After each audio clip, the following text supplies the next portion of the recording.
Everything begins in a bar called Mars Frog. A bell rings and a guy with a scar on his face, carrying a monster's head, walks in. Damn, this bar is pretty modern. I thought it'd be a bit more medieval. He approaches the counter and the bartender asks Old Cow how today's harvest went. He replies that they went to a level 2 secret realm with some beginners. He then asks if things were just getting started over there. Everyone in the bar is watching something on TV saying that the execution's about to begin. The room is full of congressmen, so we already know it's a bunch of no-good bastards. A guy holding a sheet of paper announces that there were 325 votes in favor and none against. In the 7th year of the Gregorian calendar, the expulsion of the Mask was approved. A blonde president named He Yao informs the man with the codename The Mask that evidence suggests he committed massacres during the war and killed over 30,000 people while trying to stand against the high ranks of this federation. He also launched surprise attacks against people from another world, worsening relations between the two worlds. Considering all this, the Supreme Court sentenced him to death. The masked mask is horrifying, but it's fine because he'll be taking it off soon enough. However, He Yao then says that considering all the contributions he made for humanity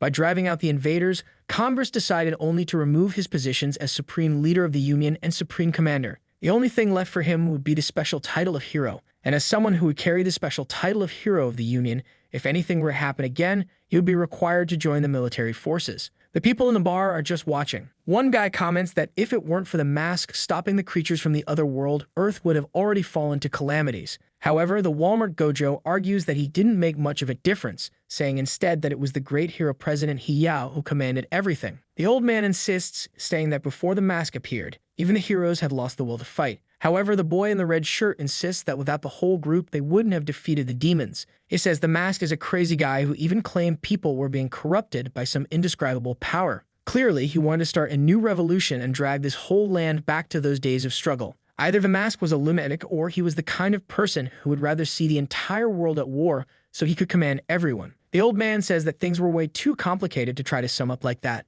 Back at the Congress, Yao tells the mask to leave with the special hero title, saying that humanity would not forget all he contributed in fighting the mutants. Given all the crimes he had committed, they were being extremely merciful in giving him only this punishment. After a moment of silence, the mask finally opened his eyes. He sees Yao and looking around, he notices all the congressmen and wonders what is happening. He remembers just receiving an attack from the King of the Night Weavers. However, he clearly recalls that this was where he was betrayed by his comrades at the very beginning. Maybe it was that thing where people see their life flash before their eyes. But here it comes, guys, the darkness system, all dark and twisted. His goal was to rebuild humanity, and he would have to choose one of two paths. The first was the hero's path. A new threat had arisen and humanity couldn't understand the new enemy. As a hero, he would continue acting from the shadows and protecting humanity. The second was the path of the monster. The same silent threat had appeared, but the foolish humans couldn't understand why he was acting this way. Since humanity intended to get rid of the hero, he would have to become a villain without mercy, awakening the darkness. Then he is notified that 20 minutes after making his choice, he would be teleported to an F-rank dungeon. That's when the boy starts to realize he may have really gone back in time.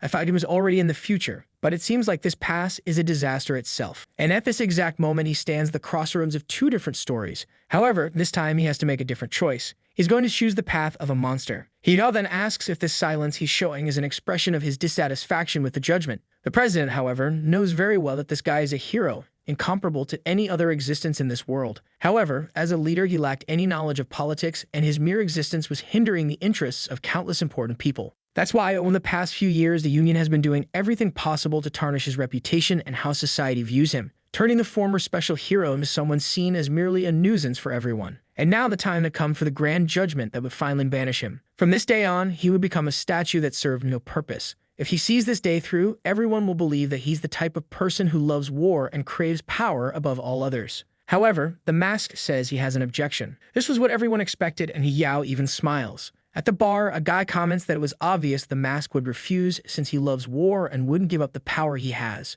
Someone like him only got to where he is because hundreds of thousands of people sacrificed themselves for him, so he should just die. However, what the mask says is that he will abandon the title of special hero. Everyone in the bar is confused and Yao bangs the table, asking what he just said. The mask repeats, saying he will no longer be a hero to this place. He's already tired of it. Yao insists, asking if he's only doing this to show dissatisfaction with the Congress's decisions. But the hero says that's not the case. He is completely satisfied and all he feels is tranquility. Angrily, Yao wonders why this damn guy won't accept the path of becoming a silent hero who supported humanity until the end. Refusing the title and responsibilities was a way of showing tyranny against the Union. He yells, saying the mask can't just walk away, and the mask asks if he has anything else to say. Yao states that since he gave up the title of special hero, he also couldn't walk around with the power he possessed. A deep web Gojo asks what he's trying to say, and another guy replies that it's obvious. He wants the mask to give up all the power he has. The fool beside him questions why giving up the title became about giving up power too.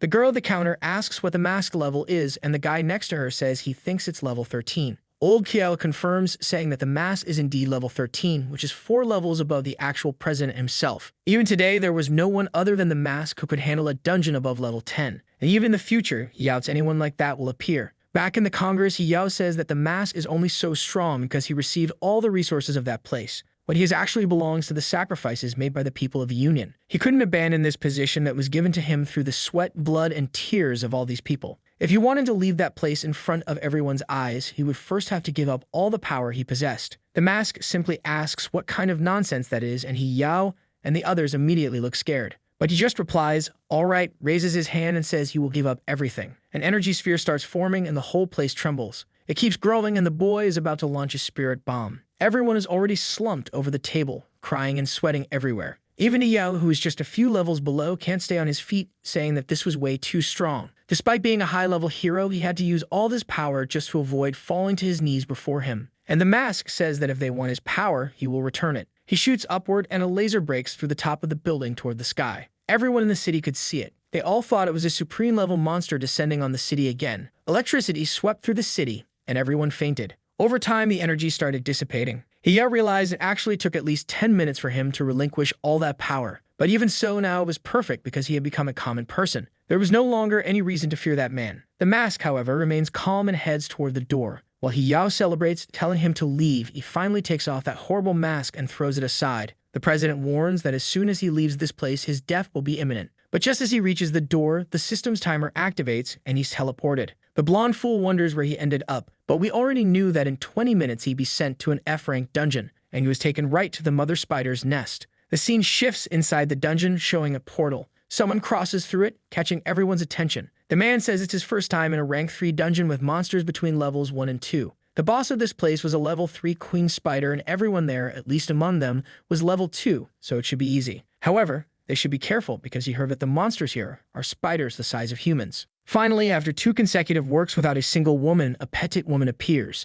The one on the left tells little Xe not to be scared, to which she replies that she isn't afraid of this place. Meanwhile, a guy excitedly tells the captain that they need money, so let's go kill these monsters and get rich. One of them, however, says he'd rather be outside watching the mask's trial. The guy responds that they can check it out once they're done with the dungeon since it won't make any difference. The girl says that thanks to the mask's trial, few people were interested in the dungeons, which is why they're here today and will monopolize everything. The leader agrees, saying that's exactly why they're here, and now they need to stop fooling around and start. He tells everyone to give their best, so they finish quickly. But then someone else comes through the portal, and they turn, curious to see who it is. Who could it be? Little Xe is already intrigued, and look who it is, our emo dark boy makes an entrance. The others look confused, wondering who this crazy guy is who showed up without a single piece of equipment. The protagonist looks around, thinking it's been a while since he's seen a low-level dungeon. This brought back memories of the first time he awakened as a hunter. Recently, however, he'd only been hunting in what was known as infinite dungeons, places that were uninhabitable purgatories for humans or cosmic regions dominated by all kinds of creatures, and the monsters in those places looked more like indescribable demons. Now he had returned to level 1 after surrendering all his power, which is why the system sent him here. According to the Monster Path system, he was just getting started. He doesn't know where the Monster Path will take him, but in his past life, he'd proven to himself that it was impossible to save humanity through the hero's path, and now he was eager to become a creature that would shed neither blood nor tears. The leader then asks the boy if he's there to join the dungeon as well and questions where his weapon is. Our guy simply raises his fists, saying that this is his weapon. The leader chuckles, complimenting him, saying that if he's a martial artist, that's great because he won't even need to spend money on equipment. He then apologizes for the boldness, but asks what level he is. Given the lack of equipment, the leader wasn't kidding. He wonders if the guy came here wanting to die, being only level 1. However, our guy just raises his arm and says he's there to defeat the creatures. One of the guys laughs, saying that at level 1 and without equipment, he wouldn't even be able to beat the healer they have. The fool in the background suggests he'd be better off waiting outside for an easier dungeon to open. Our guy tells them not to worry as he won't cause any trouble. The leader says that if he's so eager to die, he won't forbid it, but he shouldn't expect anyone to save him if things go wrong. Before he can respond, the leader is already calling the group to order. Meanwhile, little Kase is just observing him intrigued. In the cave, the mage has plenty of fire to launch fireballs. Precisely, she blasts the creatures, proving she's a talented girl. Meanwhile, the archer with a fool's expression lands his shots, saving the captain at just the right moment. The captain, excited, praises the team's synergy as the spear wielder takes down another creature, while the captain slashes through another. Our protagonist just observes everything. I'm not sure if I should call her Zinha or Little Xi. I think Little Xi is better. Right. She approaches, saying that Captain's song was a bit harsh with our guy. She tells him not to take it personally, explaining that the captain knows people like him had a high chance of dying, which is why he'd rather not have him around. She warns our guy that if he makes a single mistake, he'll end up dead. But the protagonist simply responds that today's weak hunters are much better than the ones from the past, all thanks to the blood and sweat shed by the heroes of old. The girl, impressed despite his youth, remarks that he speaks as if he were one of the Union's strong ones. But she agrees, saying that this is all thanks to the hero in the mask. The changes in hunter training that he taught everyone allowed teams to be better formed and weapons to be better chosen. That's why the number of people dying in low-level dungeons has dropped significantly. She apologizes for talking so much without introducing herself. She then says her name is Yang Sixi, and she's a level 2 healer. Our fist boy protagonist, nothing better than a healer and a protagonist to set up a little pairing. Our guy introduces himself as Xiao Q, a level 1 hunter, and his class hasn't been decided yet. She's a bit puzzled by his indecision and replies that he must want to think a bit more about which path to take. The truth is that he's already proficient in most of the classes available around here. This is because he explored everything before everyone else and was the one who discovered most of these classes. She then mentions that, judging by his physique, he's not suited to be a tanker. Damn, calling him skinny in the dungeon world. What a roast. She asks if he's tested his vitality yet, noting he could become a mage. Although mages don't survive very long, they can cause big explosions and take down lots of monsters. She then falls silent, apologizing for talking too much. But something grabs her arm, pulling her back. A purple strike flashes, and our guy springs into action. The man warns that a shadow spider has appeared. Damn, this looks like purple solo leveling. Someone lands a blow, and it's our protagonist grabbing the spider's leg. With a powerful finger strike, he rips it off right in the middle. Poor little spider had no idea who it was up against. He uses the creature's leg to pin its head. Brutal. Right. The creature writhes in agony, its body twisting as it collapses to the ground. Little Kexei clings to him from behind. Relax, girl, he's already saved you. The rest of the party is now in shock, and the leader wonders if the martial artist class is really this strong. One of them, however, points out that he's seen hundreds of martial artists, and none of them were on this level. Clearly, this guy knew the spider's weakest joint and used minimal force to grab its leg. This guy had a perfect understanding of the anatomy of these monsters and used pure skill to defeat a creature of a higher level. Our guy then asks Little Exe how long she plans to keep holding on. She doesn't let go, and he jokes that he's being strangled to death. A bit of an exaggeration, don't you think? She steps back, flustered, and retreats. Xiao Q then gains experience in the system, seeing that nothing changed after choosing the monster path. He doesn't have to worry about ranks, nor does he need to worry about certain restrictions. He just needs to kill monsters, which is why in his past life, he managed to reach such a high level. And with all the knowledge he already possesses, he'll evolve even faster this time. Song then apologizes, saying the boy truly seems special, and that he misjudged him. He approaches, thanks him for saving Sixi, and says he'll be added to the reward pool. However, our guy simply replies that it was nothing, since saving someone in a dungeon is always natural. The leader, a bit embarrassed, says that makes sense, though he knows that this brat is provoking him on purpose. A little later, the leader is slashing through some spiders with a heap of corpses already on the ground. He announces that the boss must be close ahead. He turns to everyone and tells them that the plan will be the usual one. He'll attract attention while they attack. He then looks to the fire mage and tells her to be ready to unleash fire on the creatures while he retreats. The archer remarks that they've been so fast that the trial of the mask might still be happening. But another guy says it's useless to worry about that because that damn hypocrite will surely be found guilty. The archer, however, says he's curious to know what he looks like under that mask since no one has seen his face yet. The fire mage mentions rumors that the guy might actually be a woman. She can't believe that the person she once thought was humanity's savior could cause a massacre in the city. But little Kaze speaks up, telling them not to say such things. She curved that the city he destroyed was one where the population had already been infected by a virus that turned them all into monsters. She's certain that the mask only did it because it was the only option. The guy with the spear scoffs, saying she's still defending him. She must be one of those crazy online fans. The leader tells them to cut the chatter and focus on the boss, saying they're embarrassing themselves in front of the boy by talking about such things here. He heads toward the door, saying it's time to end this once and for all. Now, in a part of the dungeon filled with spider webs, the spear guy comments that the atmosphere truly feels like the end of this place. The archer is eager for the treasure, while the mage wants to dissect the boss. Something stirs, and they all freeze in fright. The red spider boss appears. The leader quickly announces he'll grab its attention while everyone else attacks. The creature lunges and he trades a few blows with it. Then the archer sneaks up from behind and lands a series of headshots. Xiaofu dodges effortlessly, realizing that creatures at this level really have no intelligence whatsoever. He prepares a punch, remarking that all they need to do is coordinate properly. He lands a hit on the spider's leg, noting that handling it is actually going to be very easy. The mage is busy with her fire, burning the poor spider, while little Xi is casting her healing spell as the spider tries to resist. But after a little while, the spider collapses to the ground and the leader praises everyone for their teamwork. Now it's just a matter of dividing up the rewards from this level 3 dungeon and making sure to remember our guy. However, Xiaofu finds it odd since the system had mentioned it would be an F-rank dungeon. Something feels strange, and the guy with the spear mentions that, worse yet, the chest hasn't appeared. The mage then says she senses something just up ahead. Then the schoolgirl appears. Here we go, folks. The mage is puzzled to see a helmet with an astronaut design on the girl's head. The leader points out that she seems to be the reason why the chest hasn't shown up, probably because she's the real boss of this place. The spearman says she doesn't look intimidating, so handling her should be easy. That is until her devil eyes show up. She's trembling all over. Who knows what's going on with this maniac? But she charges right at them. The fool attempts a thrust, but the archer warns that she'll dodge something so simple. And yet, the attack lands, stabbing her right in the stomach. Or should I say, through it. The crew just watches this. He turns and comments that she doesn't seem that difficult to deal with. He pulls his spear, telling her to just die, but webs shoot out from her stomach,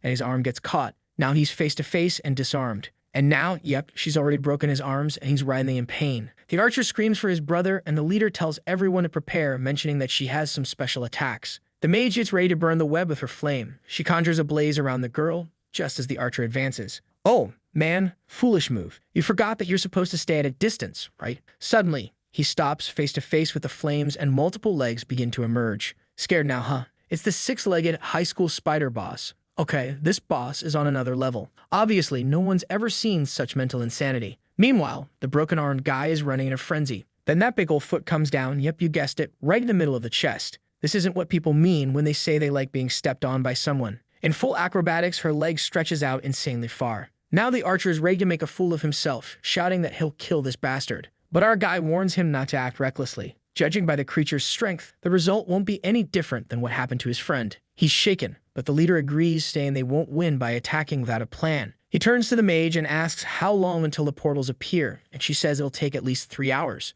The leader decides they'll have to try to survive by running away until then. However, the creature is already moving in their direction. She prepares another strike and unleashes another web blast from her stomach. Now the fool's arm is caught. The archer fires an attack, shouting the captain's name, but the stomach spider sends another web barrage. Oh, now the other fool's caught too. The two fools are being pulled in for a hug. Man, everything's coming out of that cursed stomach. Sheld fought twice before making that stab, and the poor guy is about to get swallowed whole.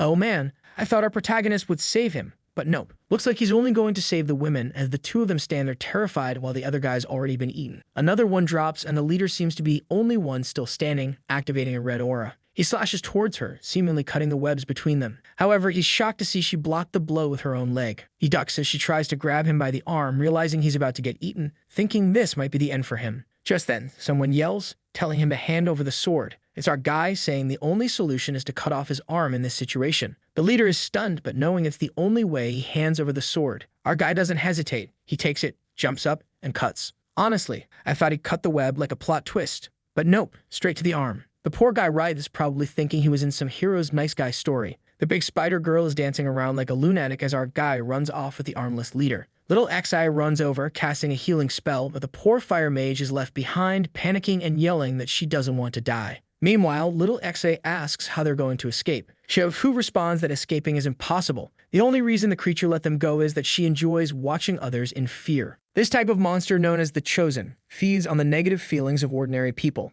Little Xi is completely confused, but our protagonist explains that these creatures are chosen by gods from the other world. After that, they go through a transformation that gives them a strange appearance. Xiaofu has killed countless of these gods, but now he can't even handle this monster. The spider schoolgirl is advancing, moving fiercely, her numerous legs barely keeping up. Once again, something is oozing out of her torn stomach. Little Xi senses something wrong in the air and quickly activates a shield for everyone. However, the mage isn't nearby and she quickly becomes dizzy, seemingly about to collapse. The healer explains that it's a type of poison that induces mind control. The spider approaches until she seems to notice something strange. She looks confused, as if wondering why he hasn't become food yet. Naturally, it's our guide, who states that although he has lost his strength, he hasn't lost his mental fortitude, adding that her control over him is still too weak. And at that exact moment, she is in trouble. His transformation into a monster has begun. He steps forward, saying he should thank her. If it weren't for her endangering everyone's lives there, he wouldn't have wanted to fight seriously. And as a mere chosen, she should feel proud to be the first to witness this form of his.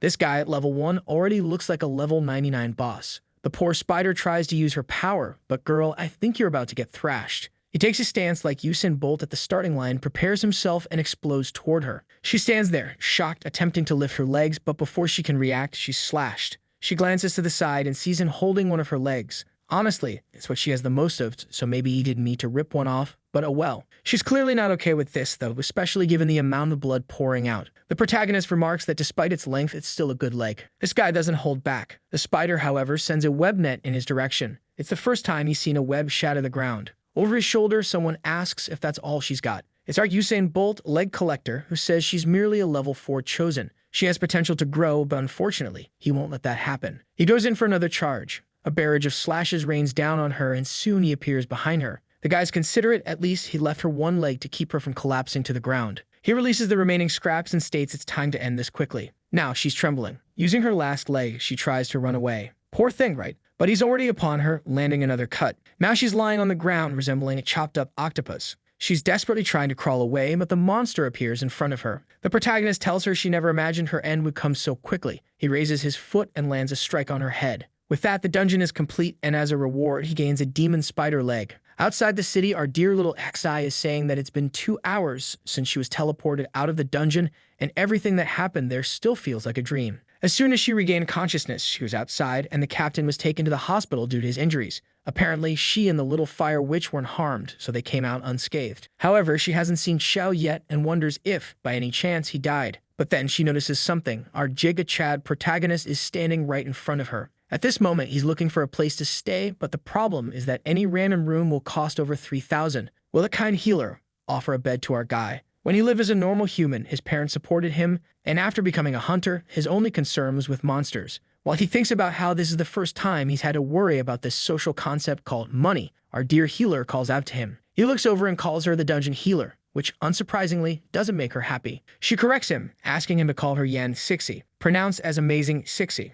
and cheerfully says she's glad to know he's okay too. She notices he's looking at a list of rental places and asks if he's searching for somewhere to stay. He replies yes. She asks if he has any relatives or a place to go, and he says no. All right, folks, here's the setup. She's now deep in thought. Without even answering, we see them heading to her home while she explains that this city was built 40 years after the calamity, and due to the rapid development of the new city, the old city became known as the urban village, and where they arrive is her home. She tells him not to worry as there's a separate room, so there won't be any inconvenience. At the door, he notices a picture, and she explains that it's a medallion her father received after leaving the military. He was a transcendent soldier, and compared to her, who's just level 2, her father was much more impressive. He was a level 5 combat hunter who participated in countless campaigns. He even claimed that he once fought side by side with the Masked Lord. She, however, says she isn't sure if it's true since he tells that story so often that she doesn't even know if she believes it anymore. Or maybe she's pretty sure it's a lie given that her father drank a lot and she can't imagine the Masked Lord hanging around with a low-ranking officer. He asks where her father is and she says he passed away. His body bore countless wounds from the wars, and shortly after leaving the army, he died. He asks where her mother is and she says she also passed away while giving birth to her younger sister. Our guy is taken aback, realizing this poor girl has also had a rough life. However, she cheerfully says there's no need to worry. It was a long time ago and she's already moved on. She then invites him inside. She says she'll get a bed for him, but unfortunately, she won't have any clothes for him. She points to a room on the left, saying it's empty, so he can stay there. Our guy is grateful for her kindness and assures her that once he makes some money, he'll repay her for everything. Just then, a wheelchair rolls over and a girl asks, "Who's the fool?" Little Kai tells her not to worry. The boy's name is Xiao Qiu, and she just met him in the dungeon, and he'll be staying with them for a few days. But Chai and Liu looks puzzled and asks if they just met. She says little Exa is being too generous bringing someone like that into their home. This girl isn't one for small talk. She's already done with the conversation. Little Kai apologizes, explaining that her sister is a good person, just a bit shy, and doesn't like to leave the house. Today was the day of the Masked Lord's trial, whom she's always admired, so maybe she's feeling down. Our guy is impressed that he still has a few fans around. Later, in Little Xi's room, she checks the internet where people are debating whether it was too much for the Masked Lord to have to surrender all his power. Some are against it, while others are in favor as usual. But Chen Liu, who's furious, says these idiots don't understand that he held onto all those resources because he was the only one who could save humanity. And there she goes, ready to duel online, tapping furiously on her keyboard. A little later, her sister calls, saying it's time to eat. but Liu says she won't eat today because she's too busy. Little Exie insists, reminding her they have a guest, but her sister replies that it's not like he's the masked lord, so she doesn't have to come out just to say hi. Outside, her sister sighs, saying it's fine. At the table, she says it'll just be the two of them and apologizes for the simple meal. Our guy says it's fine. When he used to live in dungeons, he had to eat raw monster meat, so this is 10 times better. Even though they always knew that food was what gave him the strength to fight for humanity. On TV, someone asks Professor Zhang if he's aware of the incident that occurred during the trial and invites him to share his opinion. Professor Zhang says Congress has its own judgment and citizens should just trust them. However, he mentions a theory circulating online, claiming that this story about him losing his power is all a lie.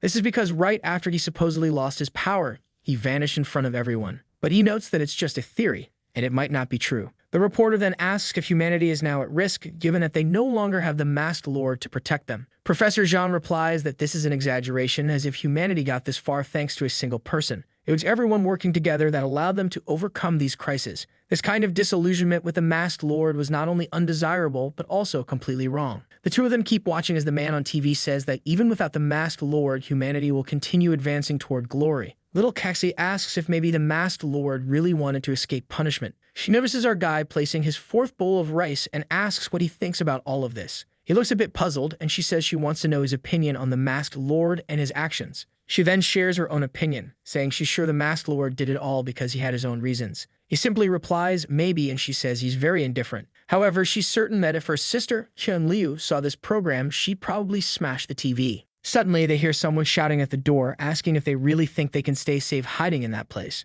Little Xe says it's the people from the Kazang investment firm. And the person outside yells, asking if they want to find out what it's like to die by fire. With that, little Xi rushes to the door, opening it to see a group of gangsters. One of them says she finally showed up, and another mentions it's rare to see her in this place. She responds to Master Zai, saying she's made it clear she's not going to sell a house. But Zai asks if she doesn't understand the situation she's in. He says he heard her team disbanded because one member got injured and another was killed. Frightened, she asks how they know, and he replies that as a priority client, they're clearly keeping close tabs on everything happening with her. Man, you could already arrest this guy. He's barely started his act, and he's already got his tongue hanging out. What's that about? He asks how she plans to resist now that her only support pillar has fallen. Little Kexa isn't dumb. She knows exactly what this creep wants. He says he'll give them 5 days to consider the offer. Otherwise, things will get complicated around here. They transfer 100,000 if she accepted and handed over the property to them. Confused, she asks why it's only 100,000 when the offer was previously 3 million. Even though she never considered selling, 100,000 is ridiculous. Zai replies that the market's crazy and sometimes property prices can change from one day to the next. Kai steps forward and asks what he's complaining about since he knows she has at least 30,000 saved, given that she spends everything just taking care of her sister. Then someone else approaches and the man asks who's behind her. The newcomer steps in, saying he didn't know she liked older guys. He extends a hand and introduces himself as Kenzeburo. Quite the Japanese-sounding name, right? He says he's one of the leaders of the Cajun investment firm, and our protagonist goes to shake his hand. But just as their hands meet, little Xi warns him to be careful, as this guy is skilled in physical strength. The handshake turns into a trap as the man uses all of his power to crush our guy's hand. But the protagonist remains calm until he also activates something in his gaze. Surprisingly, Kenzeburo attempts to invade his mental field, saying he'll destroy everything he has, intending to trap the poor boy in a coma for half a month. Yet, as he navigates through the mental field, he wonders why he can't locate the core, which he usually finds instantly. That's when he realizes our guy's mind is vast, so vast that Kenzeburo can't grasp its depths and wonders just how powerful he is. Now panicked, he knows he needs to escape from here. However, he's faced with a mental wave that submerges him, a chaotic experience in his own mind. Realizing his mistake, Kenzeburo feels himself drowning in mental force, and just beneath the water, a creature stares at him. In desperation, he screams, calling it a monster. Meanwhile, outside he's passed out and his men call for their boss. Little Kazai has no idea what's happening and thinks the guy's putting on some kind of act, pretending to be ill to intimidate them. But one of the other men goes to punch the protagonist, demanding to know what he did to the boss. Another man stops him, saying he'd better be cautious since the boy took down their boss. If it happened that fast, he's sure the boy is at least a level 3 psychic. He helps their unconscious boss and sarcastically tells Xi he never expected her to find such a powerful boyfriend. Then he leaves, warning that what they did won't go unpunished. Little Xi then asks our guy if the man passed out because of him. Xiao Fu tries to explain that he actually didn't do anything. He knows the guy kind of knocked himself out trying to confront his mental field. He then asks if they've been causing her trouble for a long time, to which she replies that it's been going on for 4 years. Right after her father died, they showed up, interested in buying the house as an investment. At that time, they didn't need money, so they refused. But because of that, they've been constantly threatening her sister whenever she goes out to earn money. That's when she joined Captain Song's team, which always helped drive these guys away. But now that the captain's in the hospital and are back, our guy asks why she didn't reach out to the government, pointing out that people who are relatives of those who fought in the war should receive support. She explains that she doesn't think it's worth it for the government to get involved in this. It seems groups of companies like Kaijiang provide them with money, so they'd rather not intervene in this kind of thing. Xiao Chu immediately understands that it's all just corruption as usual. But he simply says that while he's staying in the house, he'll help with the chores. However, little Hase says he's already done enough by driving those guys away and then asks what he plans to do next, wondering if he'll look for another team to go into more dungeons. He replies yes and asks what her plans are. She says she's hopeful that Song will regain consciousness. Otherwise, she'll have to find another team, which is quite difficult. Nowadays, it's common for teams to have traitors and people who do terrible things to each other, even though in the past, the Masked Lord established the rules and laws prohibiting humans from killing each other in dungeons. She reassures Xiao Q, saying that if she finds a trustworthy group, she'll recommend him as well. Our guy thanks her, though he knows very well that now that he's become a monster, being in a team with many people isn't ideal. Whether now or in the future, the path of a monster will always be solitary. Just then, a system notification appears. He receives a quest directing him to the Corridor of the Night, a level 4 dungeon that, according to the system, isn't too difficult, though it requires him to go alone. No need to hesitate. He's already stepping through the portal and entering the dungeon. The overpowered system has a teleportation feature prepared within it. As soon as he enters, he recognizes the European architecture. Quite cultured, isn't he? He looks around and sees a bunch of gargoyles, which clearly don't look very friendly. He seems to recognize them and thinks it's wild to have to face these right off the bat. The gargoyles start moving, open their eyes, and let out a roar. They're level 3 creatures, but our guy doesn't seem that intimidated. The issue with these monsters is that they have tough skin, plenty of muscle, and are even resistant to magic. Facing this type of creature alone was always a problem. If the Luxie's team were here, the poor guy would be defeated once again. The gargoyles lunge at him, but he grabs each by the neck as he begins his transformation. It was unfortunate for these gargoyles to have run into him. Time passes, and he's now in the corridor of a giant cathedral. There's another dozen gargoyles. Actually, way more than a dozen. He's completely surrounded. But now fully transformed, he simply motions for them to come at him. The poor things are about to get pummeled as they break free, taking to the air and surrounding him from above. The boy crouches, leaps, and starts taking them down one by one. A kick here, a slice there. He crushes the chest of one, and in seconds, only shattered stones remain on the ground. He grabs the last trembling gargoyle by the wings and asks why it looks so scared, given that gargoyles aren't supposed to have emotions. It tries to escape, but he tears it in half. Just as he's about to leave, something lands on his back. It's a bald gargoyle, a level 4 boss. Our protagonist marvels at how it has a human-like appearance despite being a monster, which only makes him more eager to finish it off quickly. The fight gets intense, and someone kicks open the door. Another group seems to have arrived but is met with piles of stones on the floor. One of them asks the captain if it's only been 12 hours since this dungeon appeared, so they should have been the first team inside. The captain confirms this as the analysis team assured him that the entrance was sealed. However, the girl, meticulously drawn with great attention to detail, tells the captain that someone exceptional passed through here before them. You could tell by the fragments of monsters that someone had been slicing them in half, which is odd since this type of monster should be defeated with impact weapons to shatter them. But someone seemed to have sliced through these creatures. Shocked, the captain asks if the person did this with just their hands. Then one of the men, visibly shaken, tells the captain to take a look. Impaled on one of the pillars is the defeated boss. The scene then shifts to the inspection agency in Dahar City. Someone slams a document onto the table and asks why nothing has been fixed after such a major oversight. It's a bearded man who states that the last 7 teams entering the dungeons haven't found a single living monster. This clearly shows they're failing at their job as someone is clearing out everything without even registering. One man, however, asks if that isn't a good thing, since someone was going to clear out these dungeons eventually. But the chief bangs his fist on the table, saying that this is clearly illegal conduct and they need to put an end to it. First, it's risky to let one person hoard all the resources, and on top of that, this individual could set traps for other teams entering alone. He says that this younger generation has never experienced the barbaric times when people used to kill each other in dungeons. That's why this agency was created, to prevent lives from being lost in such a ridiculous manner. He then instructs them to continue investigating, mentioning the level 4 gargoyle dungeon that seemed to have been cleared by a single person. Given the destruction left behind, the person should be at least level 4 or 5. One of the women asks why they're so sure it was just one person and not a team. The man explains that if it were a team, the injuries and corpses would be varied, showing the types of weapons each member used. But the evidence indicates that all creatures were killed using sheer brute force. He then mentions they have a plan to track down this person. He instructs everyone to keep an eye on stores and businesses selling items found in these 7 dungeons. The scene shifts to the Hunter's trading market. A merchant hands over money and tells the guy to let him know if he needs anything else.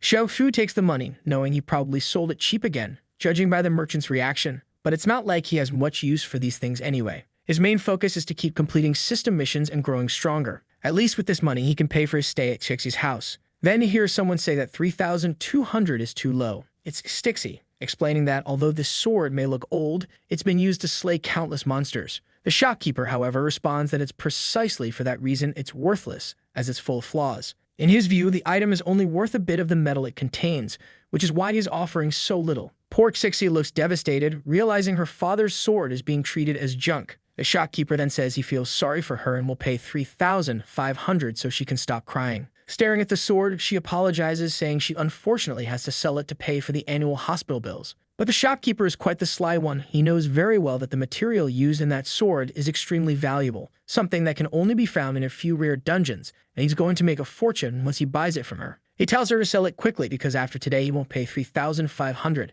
Then someone steps in, asking them to wait a second. It's our guy, and she asks if he's here to sell something, but he says they'll discuss that later. He takes a look at the sword, and the system immediately gives him a description of the equipment, stating that although it looks like an old sword, it contains rare materials. He says he's interested in the sword, which confuses her a bit. However, the shopkeeper yells, saying that he and the girl had already reached an agreement, so it's very rude for him to interfere. But our guy pulls out a pouch from his pocket and asks if it's enough. The shopkeeper, slightly flustered, says this is madness. A little later, they're sitting on a bench and she stands up, saying she wants to give him the money back because she can't keep more than 1,500. He had saved her countless times already, so this was too much for her. He tells her not to worry as she's already given him a place to stay, and this is just rent money. She insists that this is far more than typical rent, and it doesn't make sense for him to pay so much. However, Xiao Fu explains that the sword is much more valuable than it seems. She says the sword is as mysterious as he is, wanting to figure out so much about him. She says she doesn't understand how he escaped from the spider dungeon before everyone else,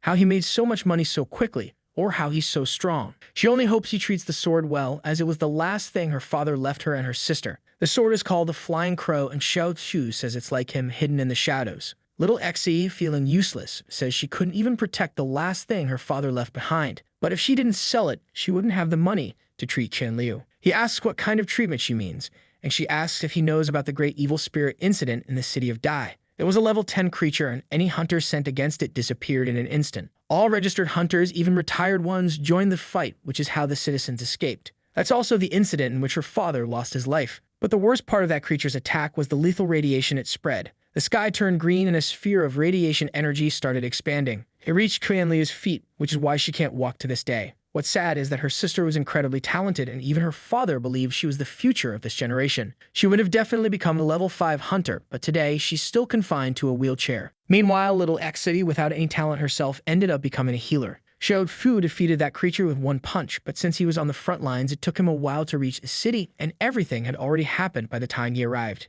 This is one of the few reasons he despises these monsters so much. He then comments that he remembers the government approving funds to be given to people affected by this incident. She looks confused, saying she's never heard of anything like that. She thanks him, saying that being able to share these things with him makes her feel a bit more relieved. She's eager to show off her cooking skills. They pass by some men in suits who wonder if they'll really find the dungeon bandit in this area. One of them replies that if the dungeon guy wanted to make money, they'll eventually find out where he's been selling his goods. It's finally time to figure out who this bandit is. Back at the house, her sister is furious, ready to unleash another keyboard battle against those jerks bad-mouthing the masked lord. Someone knocks on the door and she finds it strange, thinking it doesn't seem like her sister or the guy staying with them. She gets nervous, imagining it might be people from the Kaijiang investment firm. The men are nearly breaking down the door and the poor girl is terrified. She grabs a little wooden sword nearby, hoping to defend herself. Honestly, girl, it might be better if you just turn that wheelchair around and roll away. One of the men kicks down the door, saying he knew someone was home.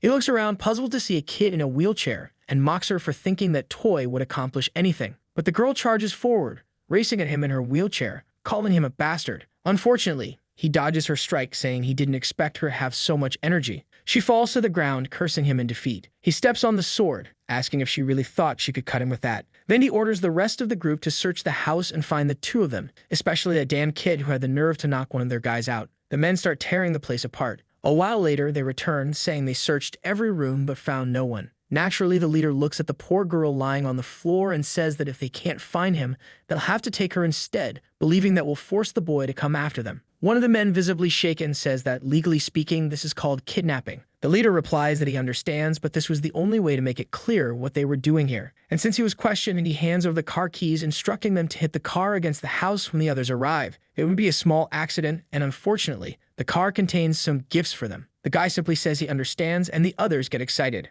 Meanwhile, it was raining in the city as the lovebirds were heading home. The little Hesai was already uneasy. What a cruel move, leaving the poor girl lying there in the rain. They might as well have kidnapped her, honestly. She's there vowing to take down those scoundrels. Just then, little Xi runs over, calling for her sister. She lifts her up, explaining that the Kaijiang investment firm did this right after they left. She asks our protagonist to take her sister inside while she cleans up the garden. But as he turns around, he hears a noise behind him. When he looks, a guy has crashed a garbage truck right into the wall, dumping trash all over their house. Poor little Xi ends up covered in garbage. The man apologizes, saying it was just a little accident. It was just a shame it was raining, as the trash would probably get everywhere in their home. He starts to drive away, saying, "Remember, always think of Kaijiang." Her sister is furious, but the protagonist tells her to wait. If she were to go talk to her sister now, it would only make her feel worse. Soaked in garbage, the poor girl walks back, passing them as they stand in the rain, not knowing what to do. Meanwhile, Ken and Liu asks why things like this keep happening to them. She turns to our protagonist, asking if there's enough justice in the world. He simply replies that there has never been justice and probably never will be. She asks why those with power don't try to create a better world for everyone, and he tells her it's just an illusion. Even the rain falling on everyone wasn't fair. To them, it's just a nuisance, but to the homeless on the streets, it's a misfortune. Just like this world, rain wasn't fair. He breaks the sword, and she starts crying desperately, the scene laden with drama. The boy is ruthless, telling her that her family's problems were insignificant to him. He wasn't interested in interfering with the injustices and troubles they were facing, as his energy needed to be directed towards something more important. But we all know how these stories go. He says that, but do you think he'll really do nothing? He admits that these problems, however, were starting to give him a nagging headache. She asks where he's going, and he simply says he's going to take care of it. She warns him not to be crazy, reminding him that Kaijiang wasn't a small company, insisting that their problems really are insignificant and he shouldn't risk his life over them. He draws his sword, agreeing but explaining that in his life he's gotten used to fighting for things that in the end were insignificant. And since they wanted to bring him a problem, he returned the favor. The scene then shifts to Kaijiang's office. At the entrance, the men are discussing negotiations when our protagonist observes the place. Inside, the building is full of people, until one of them starts to notice something odd. Our protagonist appears at the entrance, sword in hand.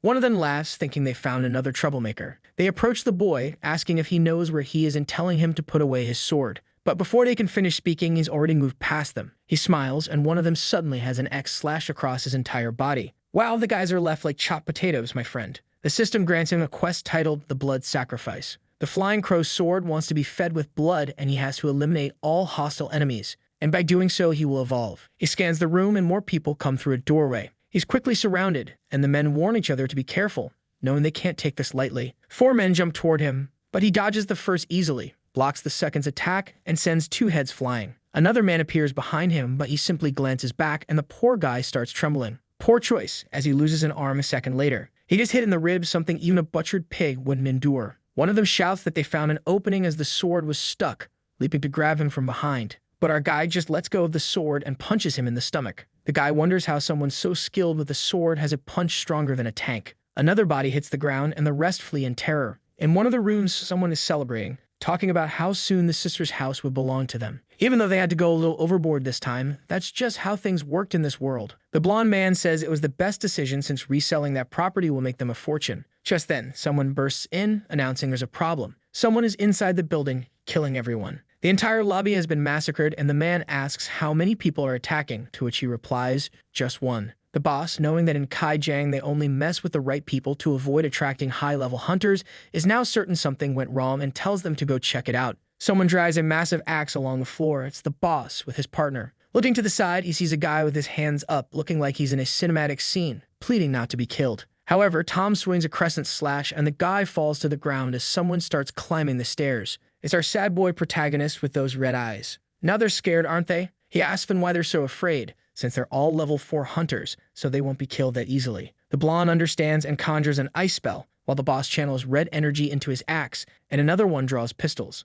The protagonist remarks about their level, and the men ask if he's finally realized his mistake. One of them tells the boss that this guy was at Sixie's house and was the one who knocked out Captain Kenzaburo. Xiao Chu says it will be a problem to remain in human form and face 3 level 4 hunters. He hits the light and the entire place goes dark. They wonder if he's trying some sort of sneak attack. However, one of them grins and announces that he controls the world in darkness. He activates night vision, claiming that with this ability he's unbeatable in the shadows. But he notices something strange on the floor. It's the devil himself in front of him. He hits a jump scare when he sees the creature. The poor guy must regret activating that green vision now. It would have been better not to see what he's about to die to. Xiao Chu becomes a blur, and the guy tries to react, but before he can take a shot, he's hit squarely in the chest. The captain shouts, asking Joseph what's happening as he senses the smell of blood. When he hears the body hit the ground, he wonders if Joseph is dead. Lightning strikes outside, and a sword slash descends on him. Wow, he managed to block it just in time. The boss knows that if he hadn't reacted, he'd be dead by now. The mage senses something and casts an ice spear in his direction. However, Xiao Ku notices, stretches his hand, and easily blocks it, shattering the ice. He glances back, another enemy speared. With the friend's body in hand, the boss goes to ask something, but is swiftly slashed at the neck as well. Another one down in a second, gone just like that. The flying crow sword had just feasted on fresh blood. More fools were around, and honestly, guys, you should have started running, shouldn't you? But here you are, standing like idiots, staring at a monster in front of you. A second later, jump scare, here he comes. Even the screen goes black, so we feel like we're right there. And now everyone's resting in peace. I told you to run. Then someone yells, enough. A man in a red shirt appears, and our protagonist immediately senses he's a level 6 hunter. He's confused, wondering why a monster is there, but soon realizes he doesn't carry the same barbarity as a creature. He appears to be another type of transformation hunter. Yet oddly, he does carry a monster's scent. The man says he's never seen a being that's a mix of monster and human in this world. Just selling him would be enough to cover everything they've lost here. Whether a monster that turns human or the other way around, he was unlucky to encounter him here. He's thrilled because he knows there are people who pay handsomely for information on creating human-monster hybrids. Honestly, I'm scared to think about what these guys are doing to pursue this. Suddenly, the man also begins to turn into a blur. Whoa, I thought he was transforming, but it was actually an attack aimed right at our protagonist's neck. The whip-like strike breaks a bit of his mask. The level 6 hunter is impressed that he actually managed to dodge it, but now he claims the boy has met his limit. He launches a barrage of attacks, and while our protagonist seems to be trying to defend himself, it doesn't look like he's doing too well. He's hit on the arm, the back, and the thigh. The hunter, however, seems to enjoy this, saying the fun part about killing a monster is having to hit it a lot. Although the creature had high resilience, his attack wasn't something simple. Then he aims one more shot at the boy's chest. Our protagonist dodges to the side, but the man says he's fallen into his trap. The man's hand suddenly transforms into a pistol. What is this? A cheat? And he prepares to fire a blast at his head, or not. The man laughs, saying every time he uses this trick, it works like a charm. Such an explosive bullet at this range should blow anyone's head off. Although it's a pity, he's sure the corpse will be valuable. When the smoke clears, our protagonist is completely intact. Now the man is trembling, he realizes he's screwed. He wonders if the guy dodged, but he concludes it was impossible, which means he hit him directly, but nothing happened. The man tries to say something, but our protagonist merely remarks on the rapier with a standard no, 19. He says that given the guy's power, he must have endured a lot and put in great effort. It's a technique he himself, the masked lord, created while learning to wield the rapier. Although it may look like a simple weapon, it has countless applications along with an extremely high agility attribute. He says that when he created that technique, he warned that it should only be used for justice, so why did the guy learn it? The man, confused, asks if the monster is going crazy since that technique was created by the masked lord. Besides, all this talk of justice was nonsense. After all, killing a creature like this was justice enough. Xiao Chu agrees maybe he is a monster, but they're monsters too for having ruined those people's lives. The guy retorts that he has no idea which of the Kaijiang families he's with. However, he adds there's something a monster like him needs to understand. Humans must always keep evolving, and anyone standing in the way of evolution needs to be stopped. Evolution is true justice, so he's on the right side. Once again, he lunges at Xiao Chu, who now understands how he thinks. A claw appears on his back, and he says, "So, this is justice." The man is startled, but it's already too late. Though he tries to dodge the first attack, he doesn't fully understand what's happening and gets struck on the shoulder. From that first hit, he takes 50 more in quick succession. He falls, thunder crashes, and he's already slumped against the wall. He looks at our boy and asks what kind of monster he is. At that moment, our protagonist reveals he's the masked lord and simply asks if he doesn't remember saying so. With that, he lands another slash, and the guy collapses to the ground. That sword is feasting on blood today. He raises it as it begins to absorb all the blood around. The sword's name changes to Flying Blood Raven, an item of limitless growth corrupted by a demon god. It now holds an ability that releases a massive blood wave capable of splitting the earth in two. Gazing at his reflection in the sword, he reflects on its transformation. While physically it didn't change much, he can now hear something like a heartbeat within it. A demon blade without growth limits wielded by a monster without limits. On the floor, a trembling man mentions the boss's defeat. Xiao Fu looks over and the man begs for his life, but our protagonist simply raises his blade, activating its power. With a blood wave, he cuts through, straight out the other side of the building and across the city.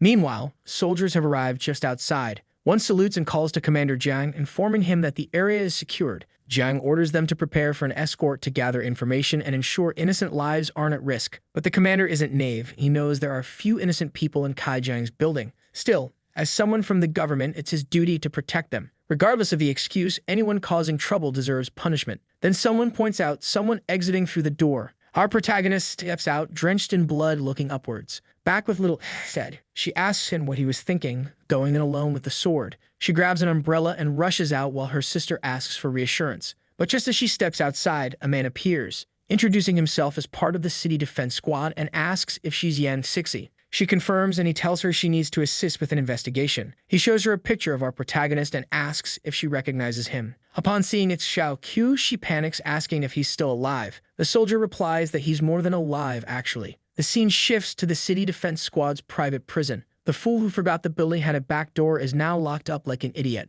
Captain Jiang questions him, asking who he is and where he came from. One of the men reports that he confessed to everything that happened at Kai Jiang's building, but all they know about him is his full name, Xiao Q, and he has no birth record, no house purchase history, no family background, no documents, nothing. The only thing they found is that he's connected to a woman named Yan Sixi. Plus, the monitoring team had been searching for a so-called dungeon bandit, and this guy fit the description perfectly. The captain says it's all very mysterious and asks about this Stinxie's identity. The investigator explains that her father was a level 5 hunter who served in the military. Stinxie retired with various injuries and passed away shortly afterward. He had refused an officer position and died in a major spirit-related incident years ago. He adds that in Xiao Ku's testimony, he claimed that when he entered a dungeon with her team, he suddenly joined them, and the reason he attacked Kai Jiang was that they were harming her and her sister. The investigator notes that all things considered, he seems more like a hero. Jiang greets the office chief, Arthur, who says it looks like they'll have to go in and ask some questions themselves. Knowing that the commander is level 7 and Arthur is level 6,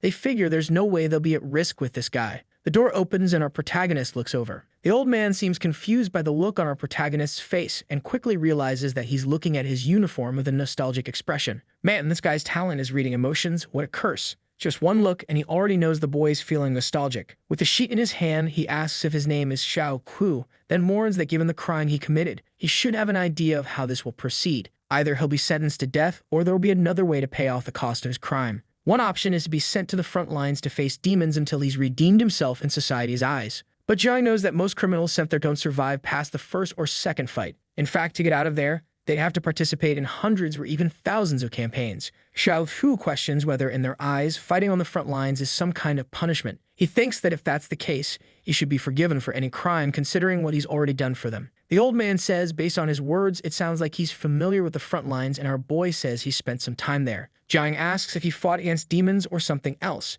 to which our protagonist says something else. The two men exchange a look for a moment. Jiang knows that very few hunters make it to the front lines and return alive. This means if they check the records, it could eventually uncover his identity. He then tells Xiao Fu that all 3 people in this room have been to the front lines and survived. Arthur humbly considers himself a veteran, having spent over 10 years on the front lines. Only the Masked Lord and a few other heroes have been there longer. Jiang shows off one of his medals, explaining he received them while working alongside the Masked Lord. While they're impressive, he could only follow him from a distance back then. Arthur then slams the table, saying that if Xiao Chu knows the front lines, he understands how unstable the current community is. What he did could throw the entire world into an abyss. Initially, they seem to be talking about what he caused at Kai Jiang, but they're questioning how he managed to enter dungeons without anyone knowing. At best, it could lead to the deaths of numerous hunters. At worst, it could lead to the entire collapse of the city beyond this world.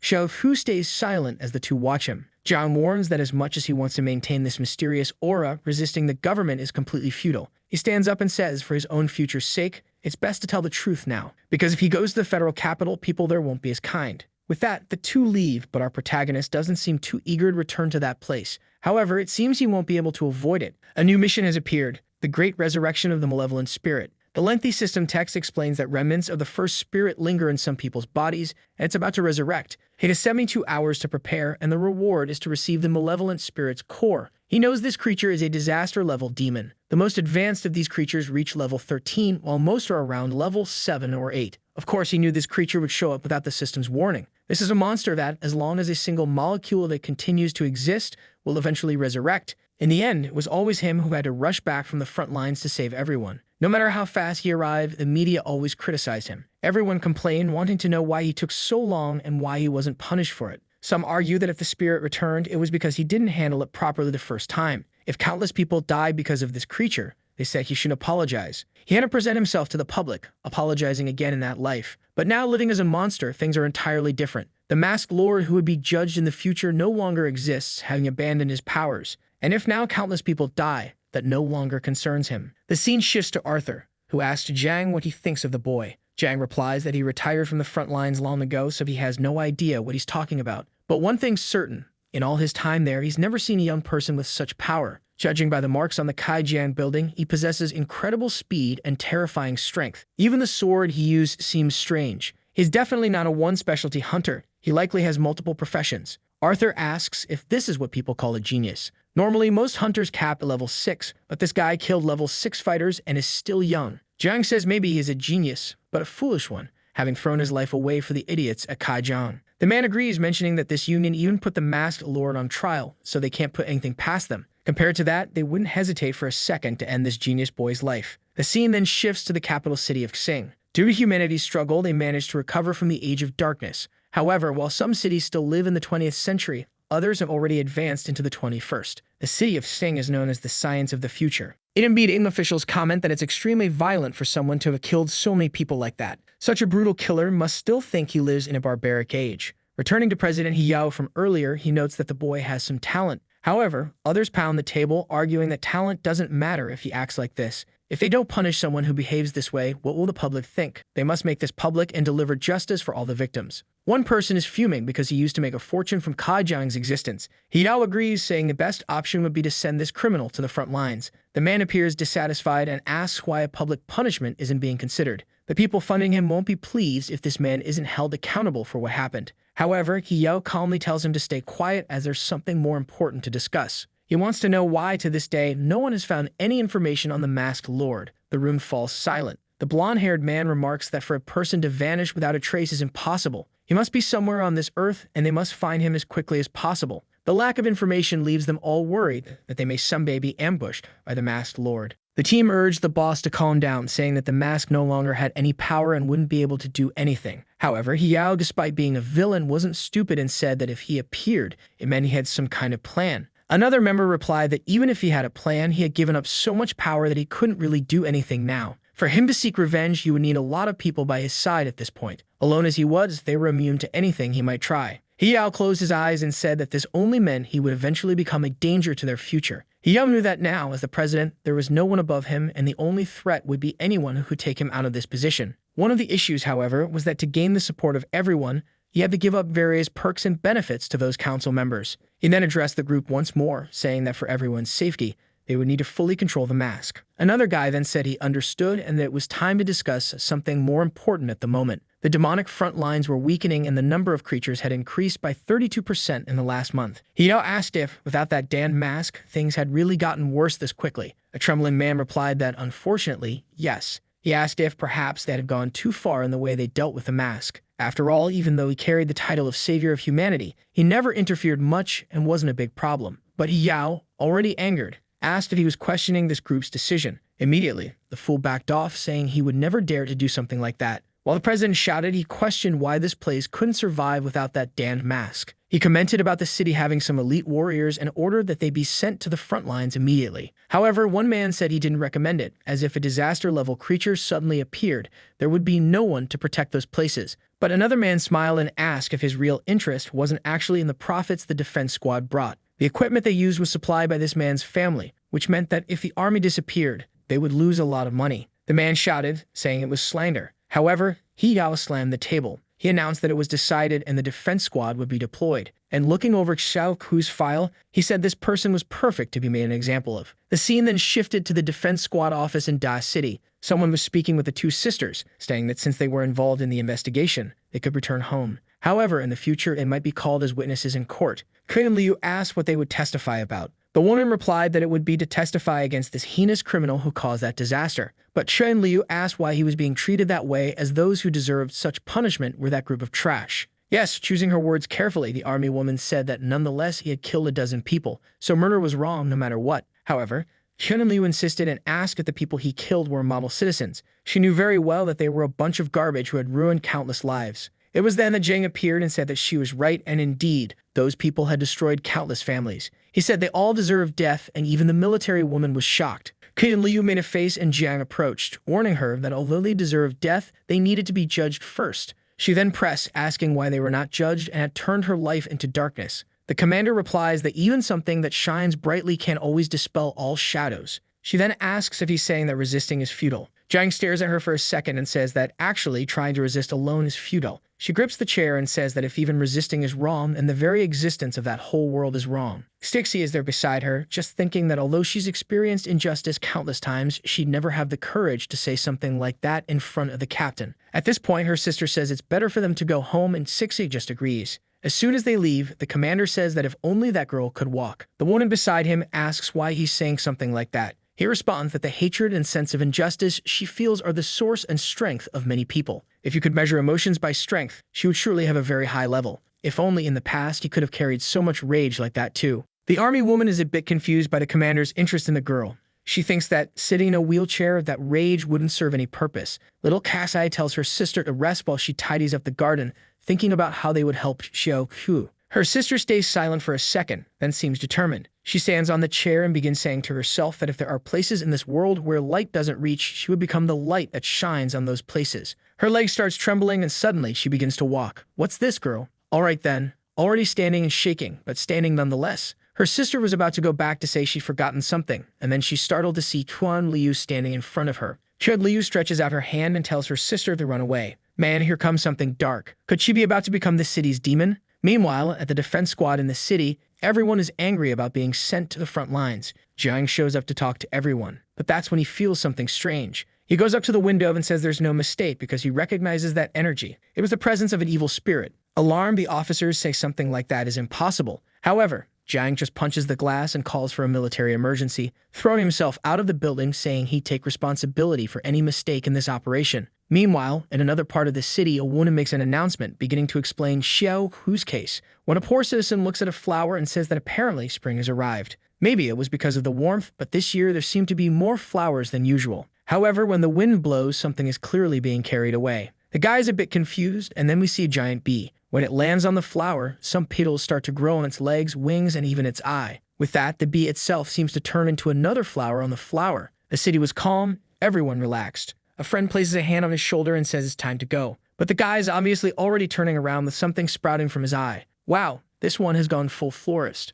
Already frightened, another person yells that the monster has appeared. However, the other one has also turned into a cluster of petals. This thing is pretty accurate. The petals fly, and a girl places her hands out, saying all of this is too beautiful. Another explosion of flowers. In a second, there's a creature made of a bunch of petals. A half-plant person walking around. A confident fool, all excited, says not to panic, that he'll take care of it. When they draw side characters with that dumb look, we already know the poor guy is going to die. He readies his attack and strikes straight in the middle of the creature, announcing that a monster showing up here was the same as looking for death. However, the venom touches him and his arm also turns into vegetation. The other hunters nearby quickly realize this creature has some kind of radiation. Judging by the green color, it's the return of the great evil spirit. Some soldiers leap over buildings and wonder what's going on. One of them tells Jiang he doesn't think it's the Great Spirit, since the infected people actually become zombies. However, at the same time, the guy could feel that just like the Great Evil Spirit, this energy had the will to contaminate anything. Jiang says that human flowers would be the right description, but creatures affected by this type of transformation were extremely incomprehensible to humanity. They would try to stop this virus from spreading through the city and at the same time had to be careful not to get infected themselves. With that, each one heads off in a different direction. Meanwhile, people are running everywhere, saying the monsters were eating people. Jiang appears and tells everyone to get down. Man, am I the only one who just now noticed that the old guy's missing an arm? He starts gathering some fire energy in his mouth and launches a dragon toward the creatures. The people duck and the power sweeps through the city. Upon seeing the burned plants, people think they are safe. However, the ash touches someone's face and yet another person turns into a plant. The old man is shocked to see that even the ashes were creating infections. Man, this dangerous virus was already taking over half the city. How are they going to stop something like that? Someone called a mask because the buildings are all getting taken over. A guy says that this was a verdant hell. A barrier is protecting some people, and the captain warns everyone not to shoot the creatures. The priority is to evacuate this area since even a single ash particle could infect a human. The guy then asks Jiang what's going on, and Jiang replies that as he can see, a disaster has begun. The bearded man says that without a doubt it's the presence of a great evil spirit and asks how it's returned. Jiang explains that there are few, but some creatures possess immortality. Even if it seems like they're eradicated by humans, the remaining ashes can rebuild the monster. Just like a certain type of jellyfish can revert itself to the stage where it all begins, these creatures do the same. He adds that he knows Arthur might not know about this since it was only recently discovered that some creatures have this trait of immortality. However, of course, if a creature like this were completely obliterated, it would finally cease to exist. Seeing how this creature is affecting the city, he's sure it's some kind of radiation created by the evil spirit of the past, as it resembles the power of those gods. Arthur yells, saying he knew this was wrong and that those guys were a bunch of pests. Jiang asks what he's talking about. Arthur explains that after the first creature's attack, Mass ordered them to remove the radiation from everyone. But as soon as he left the city to save money, some guys ignored some of the victims, and his current situation was likely caused by that decision. The commander replies that they can talk about it later, but first he needs to know how far this thing has spread. After that, they would find the spot where this energy is most concentrated and identify who needs to be eliminated. Arthur asks why he's talking about this, since there's no way he can handle this creature alone.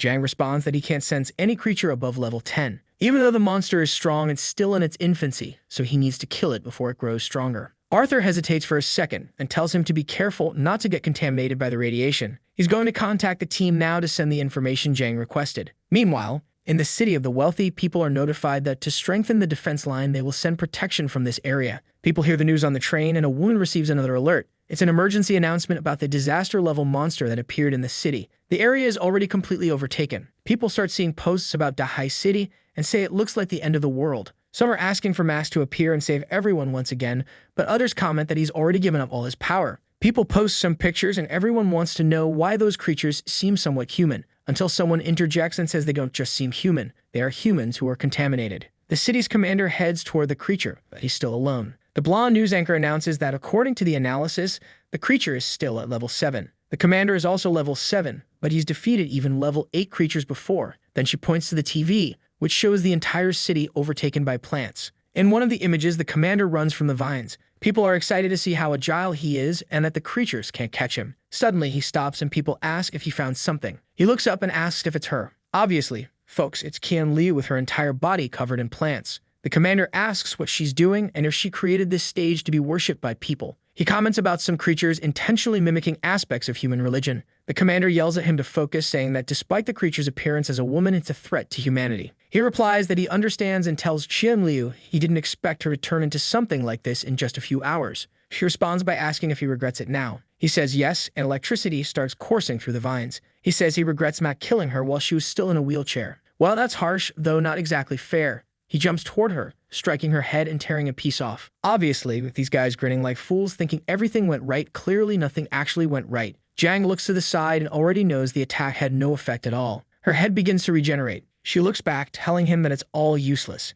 She smiles in his direction, unsettling him with such rapid regeneration. Meanwhile, the guys in the helicopter wonder how they're supposed to defeat a creature like this. The commander, however, doesn't lose hope and says he'll finish her off once and for all. He unleashes a barrage of punches and her body is pierced through. But in the next second, she regenerates again. She asks if the light that shines on darkness can only do so much. He seems to feel something and suddenly tries to retreat. As he falls onto a building, he says he oddly felt an enormous threat. Behind him, however, someone asks if he left faster than he's arriving. He tries to move again, wondering why it feels like she's faster than him. Man, she's really fast. She was already behind him asking the same dark question. She says that at this rate, the people he needs to save would die long before he arrives. Jiang keeps trying to escape through the city while the guys in the helicopter are completely baffled. It's not that she's physically faster than him. She can actually swap places with any plant. Arthur slams the table and tells the commander to come back because he has no chance of defeating her. If they couldn't eliminate Arthur in that place, she wouldn't die, so this fight made no sense. During the fight, Jiang asks the girl if she thought he could escape from that place. He takes off his jacket, places it on the ground, adjusts his metal, and smiles.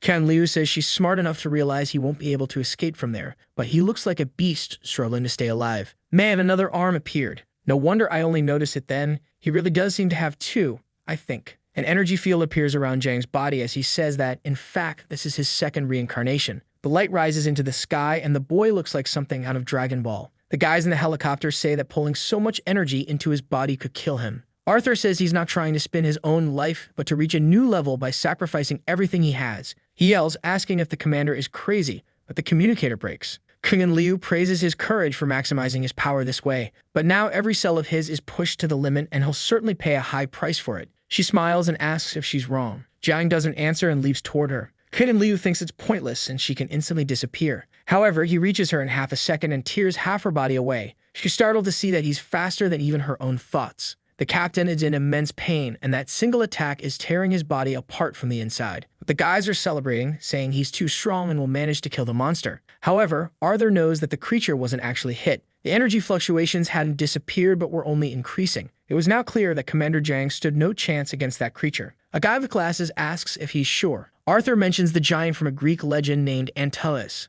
a mythical being who would never be defeated as long as his feet were on the ground. This mutated creature was like a version of that legend. As long as it was in the city overrun by plants, it was impossible to defeat her. Realizing there were thousands of vines there, the team feels utterly hopeless, until one of them gasps and says the energy level was increasing extremely quickly. In the blink of an eye, it had become a level 9 disaster. Dai City had come to its end. Kren Liu says it's unbelievable that a human hunter burned his life away like that. Occasionally, she also dreamed of becoming such a powerful fighter that she could destroy everything before her. But even with all that power, he hadn't extinguished the darkness plaguing the city. She doesn't understand why he didn't act to save countless lives that have fallen into darkness. She keeps asking why and why again as plants start to grow. Numerous creatures begin to run toward her, and she seems to be absorbing everything. The barrier outside appears to be starting to break, and a soldier warns that they won't last much longer there. Then the plants glance to the side and start running. The soldiers cheer, thinking they're retreating, but one of them warns that this is far from over. He's covered by a shadow, wondering what it is.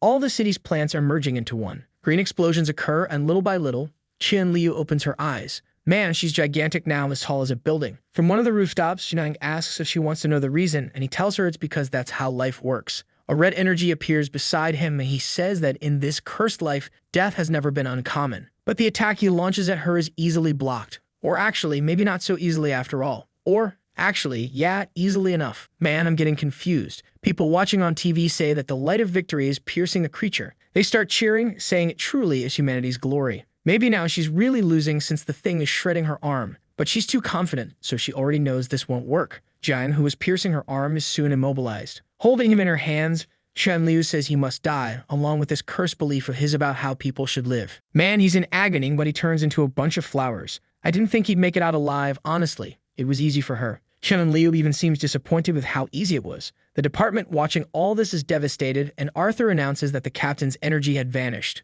Man, people in the subway should have been looking at their screens. But I think our dear artist could use a lesson in perspective. The mother tells her daughter not to watch, but the girl says it was beautiful seeing the old man turn into a bunch of flowers. However, the rest of the people already know that this might mean the end of Da City, especially considering that the person who always saved them in these situations has now disappeared. The fools who were all against him now want the boy back, right? In the live chat, people are saying that the federal government will surely send an incredible hunter. It's impossible they won't. Now in the comments, everyone's already saying they shouldn't have done that to Mask. In the prison, they're also announcing the attack and that the city will be evacuated. In one of the rooms, our dear Xiao Q is listening to all this. Back with President He Yao, who slams the table, saying it's a bunch of useless people. The damn fools who always claimed they'd sacrifice themselves for the country are now running from this creature. The people seem to say nothing in response, and he asks if they've forgotten human glory. If no one fights to stop that thing, there's no way this world will continue. One of them then replies that maybe the biggest mistake was what they did to Mask. Hiya is taken aback and slams the table again, until one of them mentions the nuclear plan, which would be the only way to save Da City.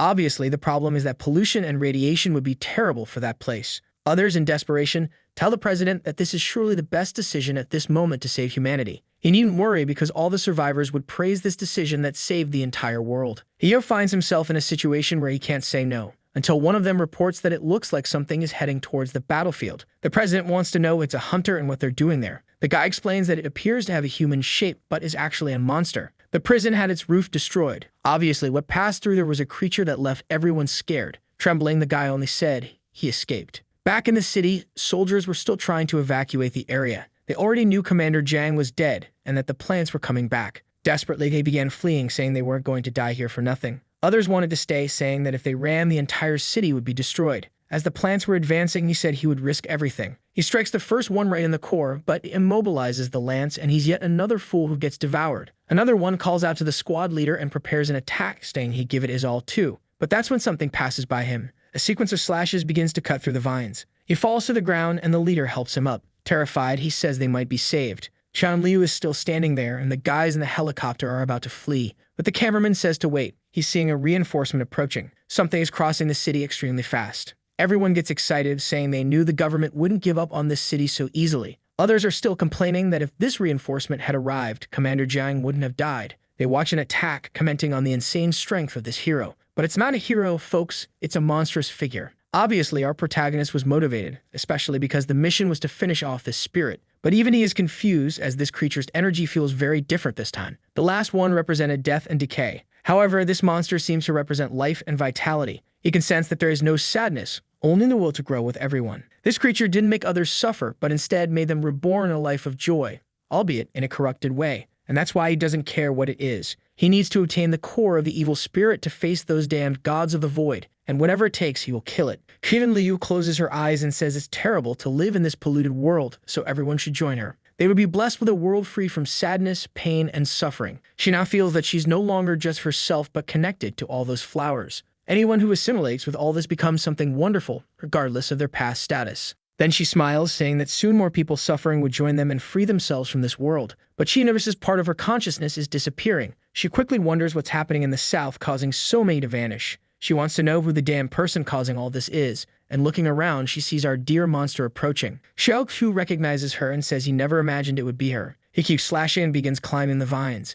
Liu doesn't understand why he hasn't assimilated or why he lacks human energy. His blade is already on her arm as she comes in with a deadly mosquito slap. However, he throws himself towards her hand and slices through it as well. All in Captain Levi style from Attack on Titan, he continues climbing. But then she starts summoning creatures directly from her shoulder that head towards him. She prepares a green laser that explodes in front of him. Others begin appearing from behind, also exploding. However, he manages to be faster than the explosions and slowly dodges them. The people in the helicopter are excited, saying he's fast enough, and maybe they actually have a chance. Meanwhile, the hunters were watching the fight. They started to suspect that it was impossible for a monster to have so much battle intuition, so maybe it was a hunter in the appearance of one. It was clear how he risked himself by mere millimeters as he got close to each explosion. To act at that level, someone not only needed to be fast, but to have a deep understanding of battle. The reason humans often defeated creatures was because they were much more intelligent. However, this humanoid creature was using techniques like a level 9 hunter. It could only be a human with the appearance of a monster. Because if this really were a monster, it would be impossible for humanity to survive. Our guy was already close to Liu's face.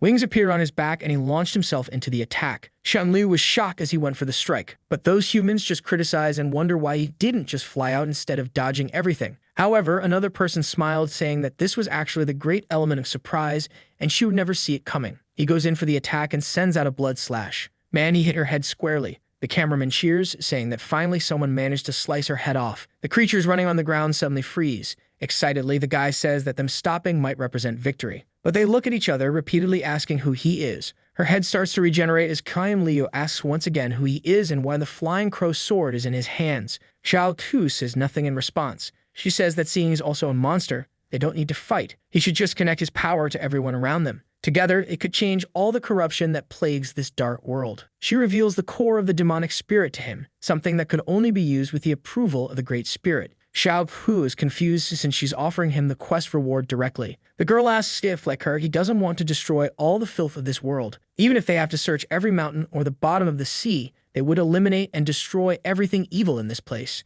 And if the darkness never ends, they would eliminate the whole world. And that's why she wants him to join her in building a new place for everyone. The volume of her voice alone makes the helicopter shake. Meanwhile, the cameraman is very worried, as it seems the monsters know each other. Xiao Ku, god of few words, still says nothing and stands there flying. But for him, the idea of protecting humans or working with monsters isn't something he's interested in. The only thing he wants to do is kill all the monsters, even if, in the process, he himself becomes one. He's willing to let the system do whatever it wants with him as long as it grants him more power. Liu closes her eyes and says that if he's there and not speaking, it's because he wants to kill her. So it will be a race to see if he kills her before she destroys this world. Her head bursts once again and is thrown far away. She sends out vines that capture him in midair, pulling him close. Man, she's coming in for the big bite. He deactivates his wings and activates his claws to break free. But he's already about to be bitten. Whoa, man, he almost went straight to the digestive system. Or maybe not, because he came out right at the back of her neck. Xiao Tu says that in his past life he had killed hundreds of giant monsters. He knows the reason they don't die is because the true body needs to be found. If it's not in the middle of the head, then it must be somewhere else.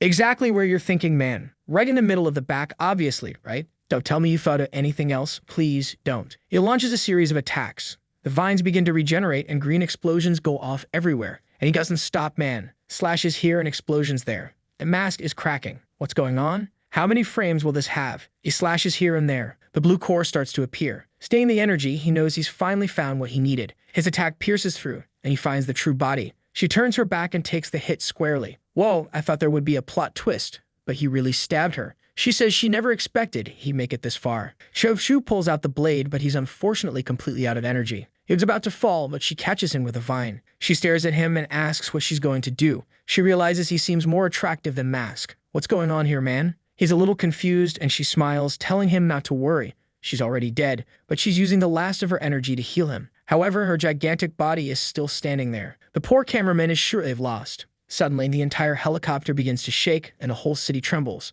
Everyone's lying on the ground, confused. The sky opens, and something passes through the clouds. Man, the guy in the helicopter is a genius, immediately recognizing a nuclear bomb. Apparently, the high-ranking officials had decided to vaporize the city. At the same time, Hiao wonders what he has done. Looking up at the sky, Chun-Liu says they truly had no heart. Not only were the two of them considered monsters, but the entire city was being sacrificed. But before dying, she was going to make sure everyone saw who the bastards from the Federation were that took down Mask. She re-enters her own body, which begins to close up. With this, it starts to stretch upwards. The plants on the ground rush toward her and begin reconnecting. She continues rising towards the sky, stretching her arms. A gigantic tree begins to form as the bomb approaches. Man, I thought the tree was huge until I saw its scale compared to the city. The explosion happens at the top of the tree, illuminating the entire sky. Obviously, all the plants were incinerated. Some tendrils move toward Xiao Hu, forming a cocoon around him. Then the explosion sweeps through the entire city. I don't know if that tree managed to protect much, though. The whole place is shaking and things are being thrown everywhere. At least the barrier is holding. Finally, it seems the explosion subsides and someone wonders if it worked.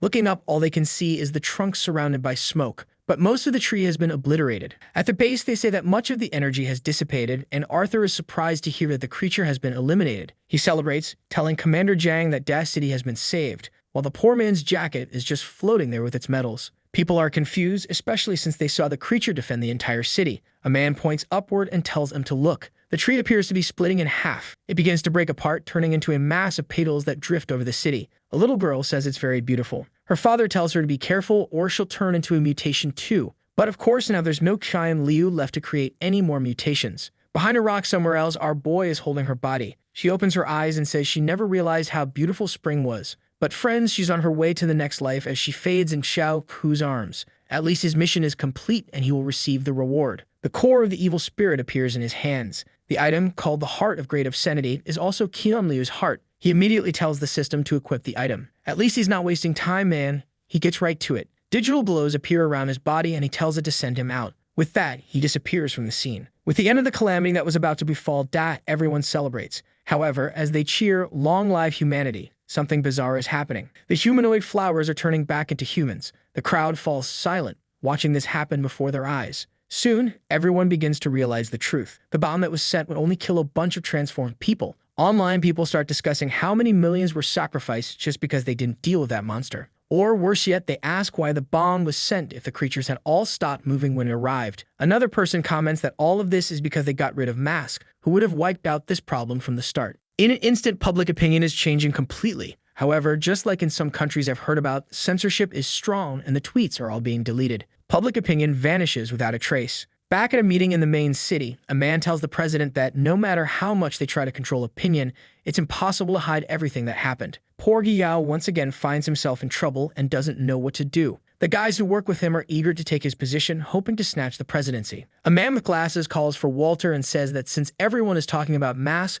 the solution becomes quite simple. Everyone here agreed to use a nuclear weapon to solve that problem. However, the truth is, it's impossible that Mask isn't somewhat responsible for it. One of the men asks how Mask could be related given that they have no evidence. The man with glasses tells him to think for a second, that if Mask had been present, this whole thing could have been avoided. He opens his arms and says that Mask received all of humanity's generosity, and yet now he doesn't help them. Considering the investment of resources, it's natural to think that this disaster is still his responsibility. If he shows up, it's his fault. If he doesn't, it's his fault. Everyone in the meeting falls silent, probably thinking how insane this guy is. Sometime later, the room is empty, with only the blonde man and the crazy one left. The latter turns to the president, assuring him that he'll take care of every last detail. He got looking quite relaxed, says he's not worried at all. What frustrates him is why all of this happened, given that humanity lacks sufficient firepower. When they had a powerful pawn like Mask, representing a quarter of all human strength, this wouldn't have been a problem. He then asked about the preparations for the Son of Tomorrow project. The man replies that since experiment 268, the plan has been progressing very well. Some bodies have even started living longer. Obviously, the only issue is that they still enter a state of collapse. But that's enough to prove that the fusion of monsters and humans is possible. He slams the papers on the table, saying that if Mask was the one who prevented extinction, they would be the ones to take humanity to a new level. If they managed to assimilate the strength of the monsters, humanity would become gods. The front lines of the monster battles stretch across thousands of kilometers of land. In theory, it should take thousands of years for the continents to reach each other. However, due to the appearance of monsters and incomprehensible phenomena, all the continents are now part of a single landmass. Before Mask began clearing the front lines, it was impossible to see a single human through the secret realms. Not only were cities overrun by creatures, but they were also constantly under attack. The most unreachable place of all was called the Cradle of Calamity. Only with Mask's instincts were they finally able to reclaim that piece of land. The scene shifts to a forest where 4 army guys are standing in front of a portal. The bald one asks who's going to explain this to Captain Jang afterward. The other guy says it's better if he does it since he's known him longer, but the bald guy says he's terrible with words. However, something begins to emerge and they all grow tense, saying she's coming. Someone steps outside. Man, the suspense in this reveal has me nervous. Lauren is sweating anxiously, saying that the queen believes she could finish off that dungeon in half an hour. The girl shows up all swagged out and he says she's truly a genius. Man, she's got a dangerous look. She asks why they have such weird expressions. Oh, her name is Captain Jiang Ling, so she probably had a connection to the late commander. They mention the calamity that appeared in Dak, and she asks if it's been dealt with. After hesitating a bit, the guy shouts that her father, Commander Jiang, sacrificed himself in the battle. What he did was magnificent, as it protected the entire city, and she can see the comments online. Man, she's a total Thomas Shelby and cold strategist. She simply notes it down and is already heading to the next realm. Doesn't even react. The guys are even a bit confused, though they're certain she'll cry when she's alone, or maybe not. Walking through the forest, they wonder if she's really okay. One of them says it's no wonder her name is Icebound. The girl turns and says that if they have so much time to chat, they can head back to the camp. On the front lines, portals form much faster than anywhere else. If no one enters to clear them, eventually creatures start to appear. The commander is already heading into another one, and a guy asks if she wants him to go with her this time. After all, they're not participating in anything with her. They're just a bunch of cheerleaders.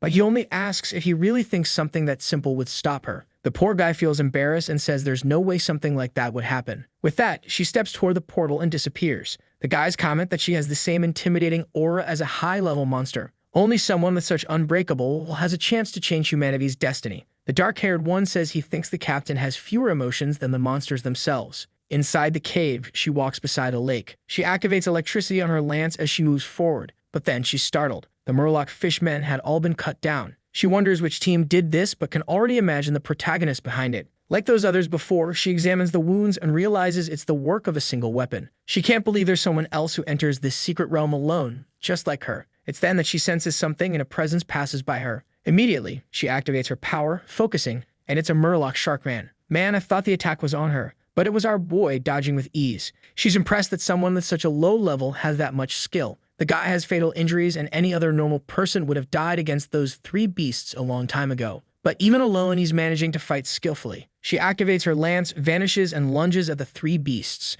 She pierces the first one, while the other 2 surround her. She strikes the next one's neck, and with a flash of light to the head, she slices it cleanly. In a second, the 3 fools fall to the ground. She then turns to the peculiar boy and asks his name and why he's in this secret realm alone. However, she seems to notice something. Like Rock Lee, he's standing but not conscious, and he collapses to the ground. He's out cold, man. That injury on his face really shows that the fight with Hyun Liu wasn't easy. This ruthless captain says she thought he was decent, but looks like he'll just be another burden. The little sharks are all trying to leave the water, and here comes a new group of buffed-up creatures. She gets angry, saying this is going to be a hassle. She readies her lance and calls out the monsters. Remembering her father, she says all these damn things deserve to die. Electricity illuminates the entire cave while the guys outside are watching. The bald one comments that she should have been out already since this realm didn't require that much skill. They also talk about what happened in the city and how brave Commander Jiang was. That's when the portal starts to ripple, and they tell each other to stay quiet. Man, she came out carrying our boy. This kid really has a knack for getting involved with the government. The guys ask who he is and if he's some kind of monster. But the scene shifts to a camp on the front lines.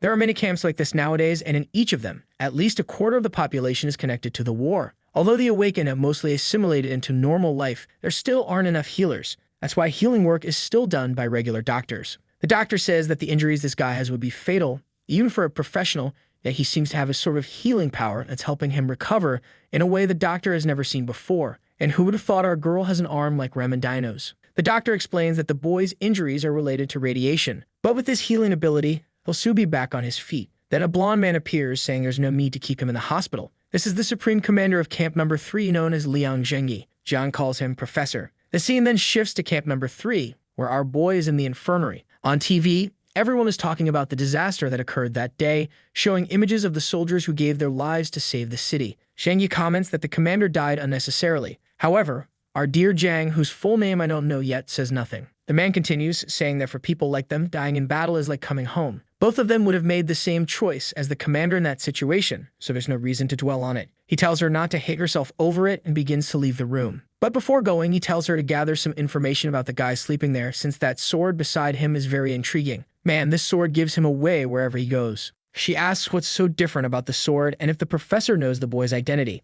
But being all mysterious, he leaves without answering. She stays there, thoughtful, knowing that for now, all she can do is wait for him to wake up. Oh, he's awake. Not much time passed at all. He's immediately startled to see her standing there. She stares back and grabs her lance. For the first time, she feels threatened by someone. But our boy stays calm and asks her to remove the IV. She asks if he's not curious about where he is. He only asks which military camp it is, and she replies, Number 3. He asks if she was the one who brought him from the secret realm. She says yes and introduces herself as Jiang Ling. Oh, so you're Miss Ling, he replies, introducing himself as Xiao Q, and they both fall silent, staring at each other. On TV, people are starting to say that Mask's disappearance is a clear sign of irresponsibility. A calamity like this happens and he doesn't show up even after receiving so many resources from humanity. Ling seems amused, saying that the anxiety they're showing makes it clear that someone's in trouble. For her, it's surreal how competent Mask was, since when he was around there was no problem or threat, and when he's not, they just claim everything is his responsibility. She then tells our boy that although she doesn't know his identity, he's safe here as long as he doesn't do anything against the camp. Otherwise, she'd be forced to break a few of his bones.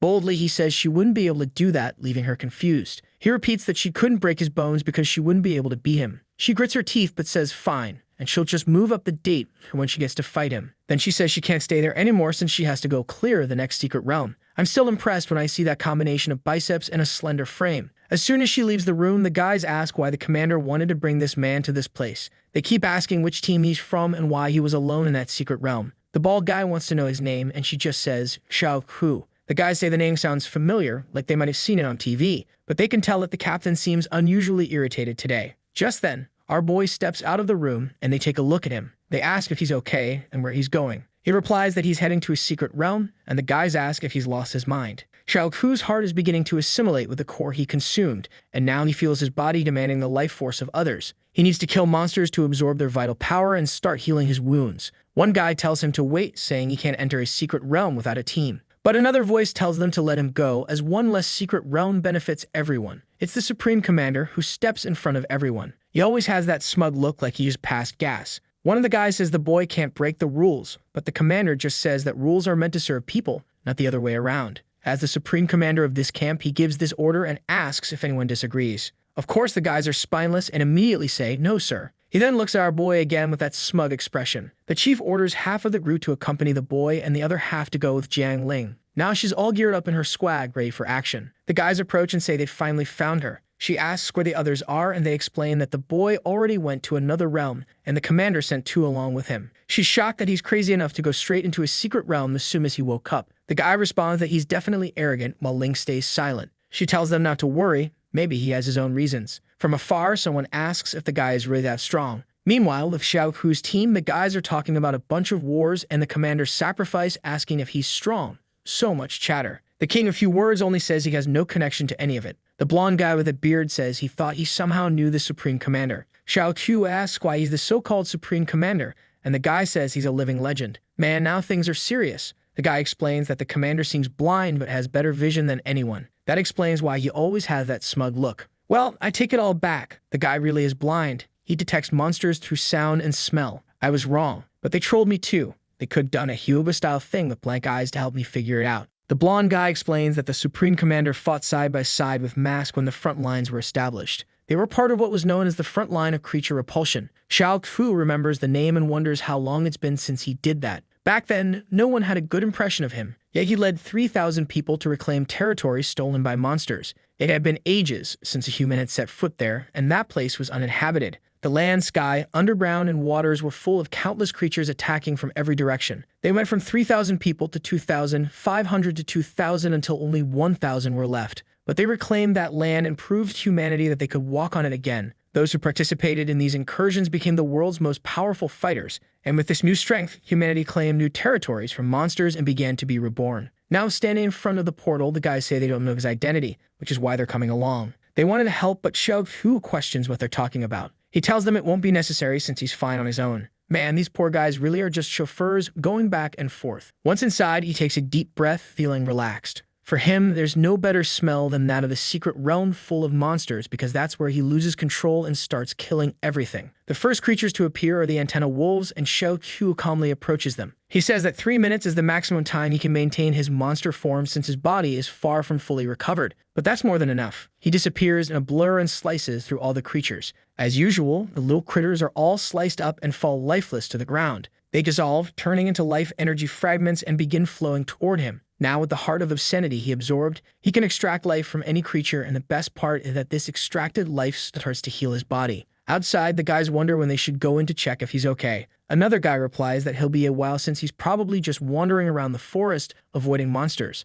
The bald guy says he's sure the poor kid must be dying to come back and ask for help. That's when he steps out of the portal. The blonde guy is startled, not because he thinks Xiao Hu won, but because he's impressed that he managed to escape. However, the bald guy asks an important question. Did he take down the boss? Xiao Hu replies yes, though he's a bit confused as it was so easy that he's not sure if it was really the boss. He grabs some items and says that this is what was on the strongest creature and should be enough to make some arrows. The guys tell him it took 17 minutes, which means he was faster than Captain Jiang. The bald one says her record was 30 minutes, so he nearly did it in half the time. Startled, the blonde guy says that arbitrarily speaking, he'd be at least twice as strong as Ling, and Xiao Shu just walks away, saying it's time to head to the next realm. In the next scene, he's already leaving, saying he's off to the next one, again and again. Sometime later, someone spots a footprint on the ground and says someone else has already cleared this portal. The guy next to him says the footprints seem fresh, so it must have been the same group as before. The other asks if this is the 4th or 5th gate already. The guy wonders if it might be Xiao Fu, who's gone all hunting again. But he says it's impossible for a group like that to clear them so quickly. Surely the real possibility is a team from another military camp coming to steal the resources from this place.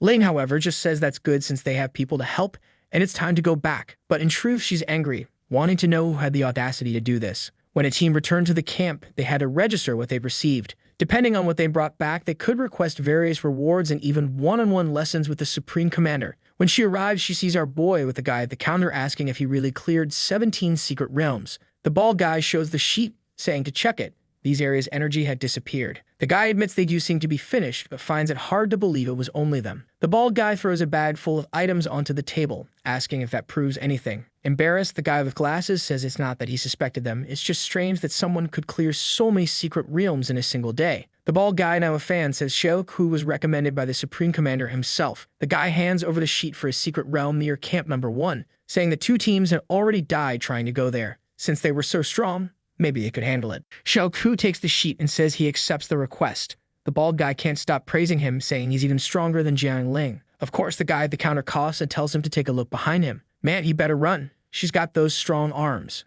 The bald guy, feeling awkward, says he's just saying this stuff to keep Xiao Ku motivated. Then another guy grabs the sheet and points out that the areas listed are exactly where they went and found nothing. Jiang Ling asks Xiao Qiu if it was him, and he confirms it. She says now she understands why he was so confident even when he was unconscious in bed. Our boy is starting to wonder why it seems this woman has something against him. She then says she heard about the request for this dangerous place and also wants to accept the challenge. She wants to see which of them can kill the boss first. With that, her group leaves. The bald guy congratulates Xiao Qiu, saying he revived the captain's competitive spirit. Xiao Fu looks at the sheet and says he now understands why the system wanted him to come here. He has vivid memories of the incident that happened around this time in his past life. He's silent, and the blonde guy seems to notice something, that face and that blade. He finally knows where he's seen someone like him before. The scene shifts to the main office of base number 3. The blonde guy tells the commander that it's exactly as he heard. The commander responds that it's unlikely a convicted killer from Da City would be in that place. However, the blonde guy insists, saying he observed him all day and is sure that his fighting style matches that of the condemned assassin. He has no idea how the guy ended up there, but he's certain it's the person they've been looking for. The chief responds that he understands and will observe how he acts alongside Miss Jiang tomorrow. For some strange reason, the blonde guy wants our boy to be guilty. This way he can report him and come out as the one who protected the base.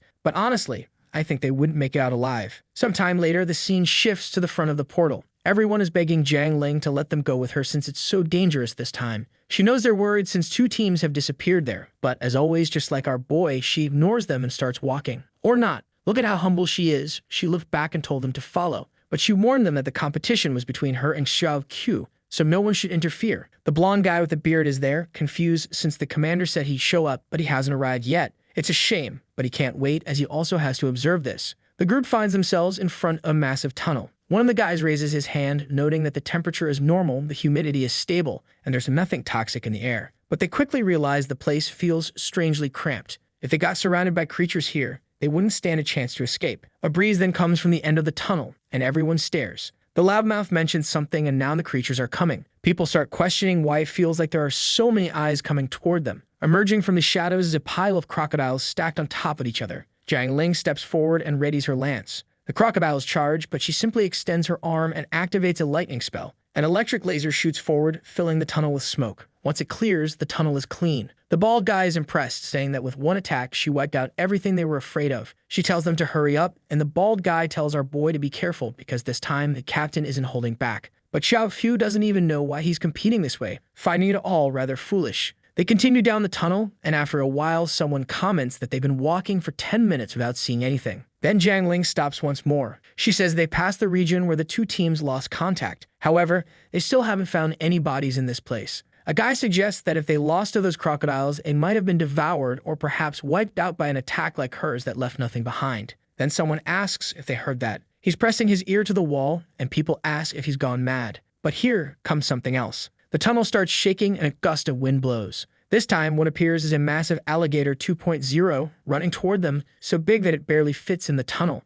Jiang Ling wonders why they seem so scared. Maybe that monster has some innate ability that creates intimidation. Too bad for it, though, because a pathetic trick like that isn't going to work on her. Meanwhile, Xiao Qiu is just preparing his sword. He strikes the ground, and that's the end of the chapter. Man, don't do this to me. Jiang Ling's attack goes straight for the big mouth. She pierces through, looking back as our boy plants his sword in the ground. He keeps pressing into the floor and pulls the sword out. Suddenly, the ground beneath the alligator starts to shake, and it falls dead. He briefly thinks it's a shame, as if he were alone, he'd be absorbing these creatures. Wait a minute, I just realized. He killed the one below, and she killed the one above. So there were 2? I'm just as stunned as those guys who fell backward in disbelief that there was one underground too. Jiang Ling then asks him how he knew there was a creature below if none of them felt any tremors, but she realizes she was too focused on the one in front. If not for Xiao Hu's presence, her subordinates might have been attacked. Xiao Hu replies that there was a slight tremor. In this type of dungeon with no exit, it's common for creatures to approach from below. The guy with his ear against the wall says it's insane that he heard something since even when focusing, he couldn't hear anything. For Xiao Qiu, though, was easy. After all, when he fought against the gods of the void, he had to know where the creatures would teleport, which was much harder. The big bald guy opens his arms, saying it's amazing how skilled both of them are. However, Jiang Ling tells him to calm down because that wasn't the boss yet. If it were, the treasure would have appeared, but nothing happened. Now the guys are scared, wondering what kind of creature would appear in this realm if those weren't the boss. Standing atop the monster, she tells them to be extremely cautious since they could die at any moment. The guys apologize for getting in the way again, but she tells them it doesn't matter. They're a team. Okay, folks, it doesn't look like a very united team, but it's fine. The guys get all fired up, eager to prove themselves. After following the tunnel for a while, they come upon a steel gate. Everyone comments that it looks like the boss is right behind it. Jiang Ling tells them it's best if they stay outside and only she and Xiao Qiu go in. Once they're gone, they wait for them to return safely. With that, each one turns a handle on either side, and the door slowly opens as they step in. In the smoke, they vanish, and the door closes behind them. They walk calmly through the tunnel until a green paw steps onto the ground. Ling remarks that this bizarre creature seems to be Leviathan. not a large creature. A bipedal crocodile stares them down. Everyone knows that the more human-like a monster is, the stronger it tends to be, as they're usually far more intelligent. The creature starts roaring, and Jiang Ling comments that it's clearly preparing an attack, so she's not going to give it a chance. She jumps above it, saying there's no way they're going to let it get ready like that. Xiao Fu observes that her attack is a bit faster than the speed of sound. At this rate, she'll defeat it alone. However, the monster easily catches her lance. She's shocked and gets a nasty chiropractic adjustment in the process. Looks like our boy is going to have to save the day, but not before she pulls a pistol out of her pocket to shoot it in the head. With a purple glow on the weapon, a laser pierces the monster's head. Man, I thought that wouldn't do it, but it seems the big guy is dead. I guess that wasn't the boss. Xiao Fu approaches, telling her that she took too much of a risk and asking if she always fights like that. She replies that the more you risk, the more you gain. Our boy says he agrees, and she realizes he's just as crazy for agreeing with such nonsense. Then she looks over and notices that inside the crocodile there appears to be a person. She recognizes him as someone named Christian. Xiao Fu asks if she knows him, and she responds that this guy was part of one of the 2 teams that disappeared in this place. Something about this secret realm is very strange. That's when a bunch of blue crocodiles appear. You can already guess that there's probably a bunch of people inside these creatures. The crocodiles start roaring, and the 2 charge forward. Jiang uses the same slash with her lance, striking the ground and shaking everything. She then follows up with a slash that's even stronger, slicing 4 of them in half. One takes advantage and tries to come at her from behind. I thought our boy would save her, but she's strong enough to defend herself, spinning her lance and striking it in the chest. That little lance of hers is incredibly lethal. She's blowing these creatures apart. She comments that these people, who appear to have turned into monsters, have gained a lot of agility, but they're no longer intelligent. Then she remembers Xiao Hu is with her, and looking to the side, sees him easily slicing off one's head. Another one appears behind him, but he just ducks and strikes it in the chest, glancing back and cutting it into sashimi. With that, the poor creatures are all divided. Jiang comments that all these creatures really were the hunters who disappeared in the dungeon. She couldn't understand what was going on. Behind the last 2, 3 giant pillars are visible. They turn to look and seem to start worshipping them. She quickly notices that it looks like some sort of altar and wonders what they were trying to summon. The pillars turn red and she seems alarmed. The little energy emanating from them was already making her feel out of breath. She throws her lance, knowing she can't let them continue the ritual. Like a Spartan, she skewers the 2 of them. However, 2 red eyes by the altar keep staring. But once the worship ends, they start to disappear. She wonders what they were trying to summon and what those eyes were. Xiao Chu knows those eyes belong to the gods of the void, who were now watching him. After all, they are old acquaintances. A while later, they finally leave the dungeon. The group comments that they knew they'd succeed and asks how strong the bosses were. She replies that she'll explain everything later because there's something extremely important she needs to report to the commander. The group seems unsure of what to say, until someone points out that it won't be necessary because he's right there. When everyone looks, it's the commander. Whoa, he arrived with an army. For what? One of them asks the same question I'm thinking. The commander tells her not to worry. It's not about her. He turns to Xiao Hu and says that, on the other hand, he might want to start worrying, as they already know he's the murderer responsible for the massacre in Da City. The whole group focuses on Xiao Hu, wondering if it's true and why someone from such a distant city is there in the first place. The blonde guy says there's no reason to doubt it. He's reviewed his profile countless times and is sure this is the person. Jiang Ling seems to be getting angry, and Xiao Hu simply responds that it's true. He's exactly who they think he is. The blonde guy gets excited, saying he knew he was onto the right trail. Xiao Hu asks if he'll be arrested and sent to Star City. The commander explains that according to the law, it doesn't matter where a fugitive is found. It must be sent to the front lines. However, there's a small detail. He's being pursued under federal law, not military law, so it has nothing to do with them. The soldiers are probably wondering why they were brought there. Then, the commander says he investigated the whole case and believes what Xiao Hu did was the right thing. If he were in the same situation, he might have gone even further. He believes that if all people were upstanding citizens like Xiao Hu, the new generation would truly save this world. He then announces that's all for today and doesn't want anyone in Military City number 3 talking about this again. Anyone who breaks this rule will be removed from the base. Everyone remains silent until Jiang Ling says she wants to discuss something with him. The group wonders what they must have seen in the dungeon to be so apprehensive. The bald guy is curious too, but he's now terrified of Xiao Hu after finding out he's an assassin. During their conversation, Jiang Ling asks the commander if he has any idea who those monsters were worshipping. He reveals that it was likely the gods of the void. Jiang Ling is confused, as she's never known that something above the creatures even existed. He then explains that there are countless teams like hers on the front lines to why, with so many people, haven't they been able to exterminate the front lines? He reveals that the real problem is the source of it all. Until they eliminate what's summoning these creatures, they'll keep facing endless secret realms. She then asks why they don't just eliminate the source and put an end to it. He says it's because killing a god of the void or a monster god is extremely difficult. Probably the presence she saw on the altar was one of these beings. He explains that these creatures hide all around the planet and are just beyond the countless portals. They become unreachable since even a single breath from one of these beings is enough to create countless secret realms. Jang is puzzled that such a creature could exist with a power level even higher than a disaster-level creature. The commander then tells her to stay calm. It's not as if they're sheep waiting to be slaughtered. Humanity has defeated many of these gods, or at least it can be said that one human has killed some. Jang isn't stupid. She realizes he's talking about Mask. However, he then explains that the appearance of these creatures on the altar could signal a new monster storm coming. Such an event is known as a creature wave and has always brought humanity to the brink of extinction. Jang is terrified because even in the days when they had Mask, a monster wave was already extremely dangerous. Now that he's stepped down, the chances of humanity surviving have drastically decreased. The leader then begins to leave, telling her not to enter any secret realms for the time being, that they'll assess the situation. The commander advises her to take a break because if she keeps fighting like a robot, she'll lose her humanity. She starts to say something, but he just ignores her, telling her that she and Xiaoqiu will deliver some letters.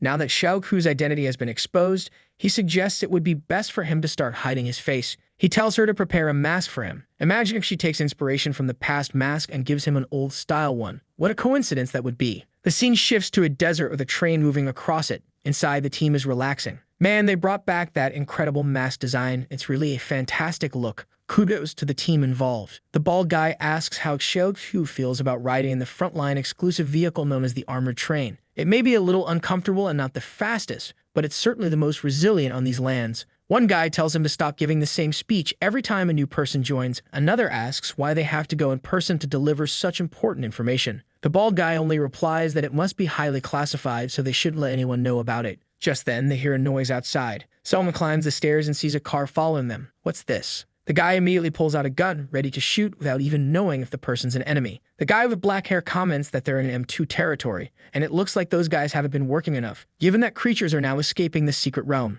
Humanity was almost wiped out once when, instead of entering realms, they waited for the creatures to emerge from them. The people in the car keep accelerating until one of them pulls out a bow and starts firing. That clears things up. I was confused about why he was shooting arrows until I realized he was aiming at the wolves behind them. They could have shown the wolves earlier to avoid confusing me. The archer says he's already killed over 30 of these creatures, yet they keep coming. The problem now is that he's out of arrows. Instead of moving away, he stays there, trying to find a non-existent arrow. Naturally, a huge wolf comes in for a bite, but a fire bullet slices through the air, exploding the beast midair. The people in the car cheer, realizing reinforcements have arrived. At least they're next to the armored train. How did they miss spotting a giant train beside them? Anyway, the folks on the train continue firing. They even puncture the poor car's tire. Things get chaotic as it skids. Suddenly, a gigantic harpy swoops down in front of them, but it doesn't last long and is killed almost immediately. The car overturns, the creature is dead, and the poor souls are crawling out. Only then do they realize they weren't under attack. They were being saved.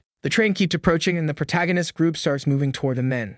The soldiers turn and tell them to run away, saying there's no way they can win against all that. However, their expressions soon change, don't they? Upon seeing Jang and our guy cutting through everything with ease, they realize they had no idea this group that had just arrived was so strong. For the first time, I'm seeing Jang's friends doing something and I don't even know how to judge it. She slashes a few more wolves, and our guy really is going to keep wearing that awful mask, for heaven's sake. He's just standing there with a dumb look on his face, and a little while later, the wolves were all dead. Jang Ling says she'll clean up the battlefield and tells them to take the injured to the train. The people just say they understand, staring at a bunch of slash wolves. They then approach and ask if they're from the military team of City Number 3. The guy here already wants to know how they figure out they were from there. Man, the guy says he'd already heard of the team with a girl wielding a spear and another wearing a mask. News in this world is spreading really fast. The boy just put that mask on his face. What's up with that? Now the crazy one looks at our guy and says he's never heard of this one before. So who do you think was wearing the mask, you damned idiot? The black-haired guy in the group isn't quite sure how to introduce himself. The bald guy just interrupts and says his name is Xiaoqiu, a new, pretty strong member. The one with a scar on his face says he hadn't heard that name before. However, it seems he's going to be as famous as the leader. The group then asks what happened, that they're being chased by so many monsters.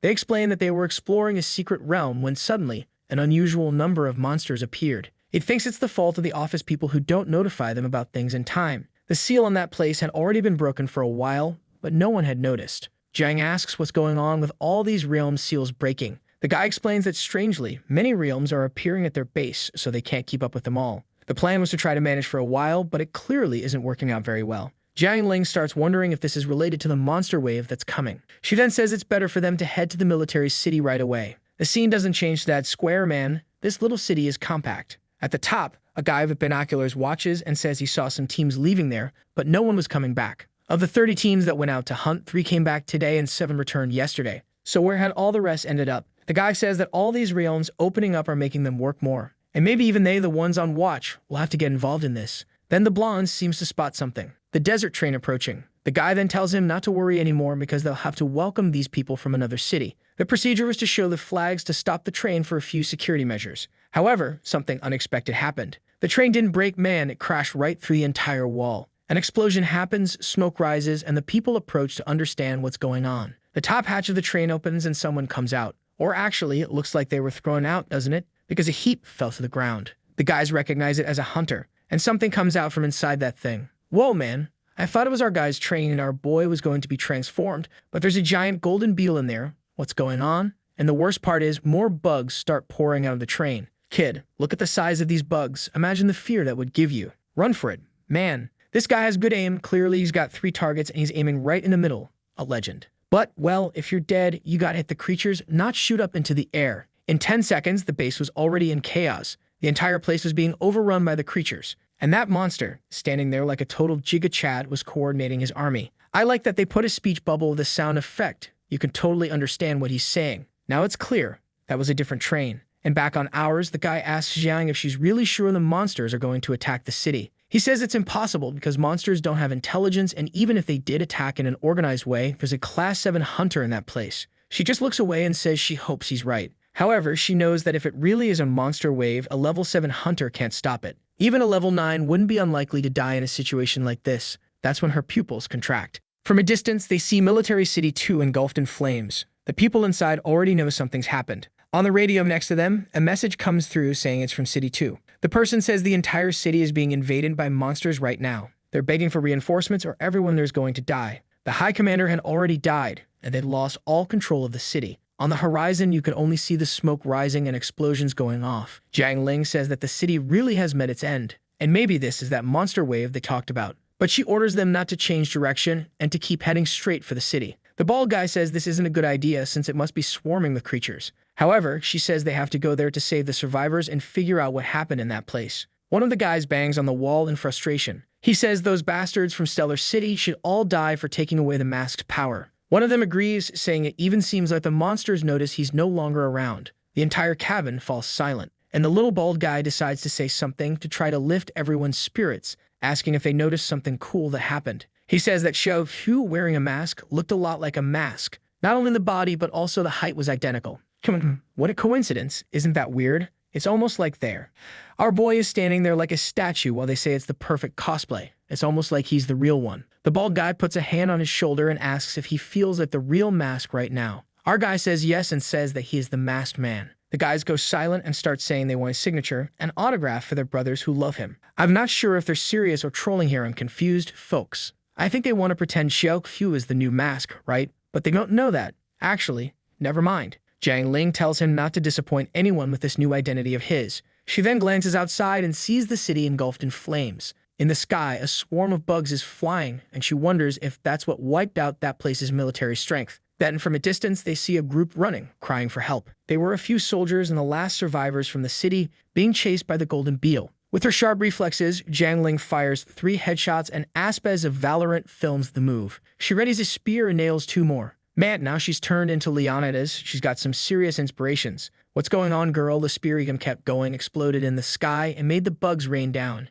She's fierce. Now the rest of the creatures even ran away, and I would too if I were a bug. No way I'm dying like that. The people who were exhausted from running managed to reach the group. They thank them for the rescue, and she immediately asks what the situation is like in that place. A bearded soldier explains that it's completely destroyed and asks if they're really planning to return to base M2. He says that if that's the plan, she should think twice because the place is completely overrun by monsters, and there are no survivors left. The creature that killed the leader was a 2-meter-tall humanoid insect that took him down effortlessly. He goes up to Jiang Ling and begs her to spare her own life or she'll just die in vain there. She stays silent for a moment. Then she raises her spear toward him. They ask what she thinks she's doing, but she warns that those people were condemned criminals who had escaped. Apparently it's true because the fools look completely scared. However, the bald guy says that doesn't matter now. They need to focus on surviving. But Jiang warns them that these guys had killed the hunters protecting the civilians. The weapons they were using shouldn't be in the hands of these people, but rather in those of other hunters. Additionally, one of them had a bullet wound on his ear, proving he had fought against people, not monsters. The guys start exchanging glances, realizing they've been caught, and one leaps toward her. Yeah, and they were total fools, right? She just swung her arm and cut down both of them. The other one there is smarter, but he's definitely going to get a Leonidas too. He runs toward the civilian saying he'll have to take a hostage, but suddenly he's upside down. What happened? Whoa man, our guy sent out the flying blade. The body falls to the ground and the guy appears behind him, saying he now understands why he didn't recognize those three. One of them asks if they're still heading to base 2, and she says no since she's learned enough and they have too many people with them. However, the guy with the shaved head mentions that, unfortunately, the train was having some issues because they pushed it too hard. But then someone raises a hand and says that if it's a mechanical problem, she might be able to fix it. A cute little blonde girl says she's a mechanic. A bit later, smoke is already coming out of the chimney. The guy says it's incredible how quickly she managed that clearly on a master's level. She says she's nothing more than an apprentice and the impressive one is their leader. Jiang Ling then asks the girl's name, who introduces herself as Ebony Clark. Out of nowhere, after 58 Chinese names, we get an American one. She says her dream is to become the best mechanic in this world. With the girl's help, the train began moving again. They all gave up on the idea of heading to the 2nd Military District and wondered where they would go next. The options were District 4 or District 5. District 4 was close by and would only take 2 days of travel. However, the monsters had come from the north, which was exactly in that direction, meaning it was risky. That's why everyone initially thought it would be better to go to Base 5. But Xiao Shu and Ebony insisted they should go to District 4 since they didn't have enough fuel to reach Base 5. Considering the number of civilians they had with them, they decided it might be the best option. Xiao Shu was standing in the corner when someone asked why he was so interested in City 4. It was Jiang Ling who pointed out that she knew they hadn't yet figured out the fuel situation, so why had he suggested it earlier? The truth is, Xiao Shu already knows that place is completely destroyed. Even if they arrived as fast as possible, it would be impossible for him to save that city. He doesn't say anything and Jiang Ling just stares at him. She then comments that she heard he was personally captured by that person and asks what kind of person they were. The king, a few words, simply says they were a person. She's left speechless, especially since he didn't say anything meaningful for heaven's sake. Meanwhile, at another base, everything's already ablaze. A guy is being eaten by some bugs as they destroy everything. Then one of them is cut down in midair. Whoa man, I thought a hero appeared. But it turns out it was actually a villain, calmly reading his little newspaper. He seems to be studying the sun and the moon. Then he gets up and looks to the side, spotting train. He quickly realizes there are humans in that area. He prepares himself and flies in that direction, calling his entire army. In the train, a bunch of civilians are there, all terrified. A short-haired guy appears and tells them to relax since they're on the outskirts, and no creature would notice them there. Looking out the window, he says that black smoke makes him wonder how much has already been destroyed in that place. The people look downcast until one of them says that wasn't smoke. It was actually the enemy's army approaching. As soon as the bald guy goes to talk to Ling, she says she understands. If that creature was the one who killed the level 7 guy at the base, she isn't sure if she can even survive, let alone save anyone else. Man, the beast has such sharp vision that it's seeing her face in full HD from up close, and it immediately orders its army to exterminate the humans. Oh my friend, but your creature dies. You grab it in the air and rip off its little leg. I don't get it at all. Then it launches an attack toward the train. Wow, it hits the wheel dead on, making everything start flipping, the poor fools spinning around inside the cabin, and even the poor engineer is dragged away. Or maybe not, since we've got the Giga Chad to save her. What's going on? Is everyone outside already? Well, the train's gone to the beyond. No, actually, it's heading toward the two of them, about to fall off a cliff, but they brace themselves. The two try to stop the fall, but even the ground is crumbling. Ebony is stunned that they're actually managing to hold back something that weighs tons. The people inside celebrate being alive, and she warns everyone to get back on the train and prepare to defend. She looks at the mechanic and orders her to fix whatever's broken so they can escape as quickly as possible. However, for Ling at this moment, human life isn't the most important thing. It's the train. That's because they need to reach the front lines and warn them about what's happening in this region. And in this situation, only the strong will survive to tell what happened here. Her spear is already flying through the air in the midst of the entire army. Once again, it's passing through everything, shooting electricity in all directions. Man, she appears mid-path, grabbing the spear and cutting down another bunch. The people below start wondering how it's possible for a Class 6 person to be this strong. They'd seen a Rank 7 commander fight, and even he didn't make it look this easy. Meanwhile, the whole field is filling with explosions, and the main boss looks to the skies. The folks in the cabin point and say they recognize the monster. That was the creature that had ripped the commander in half.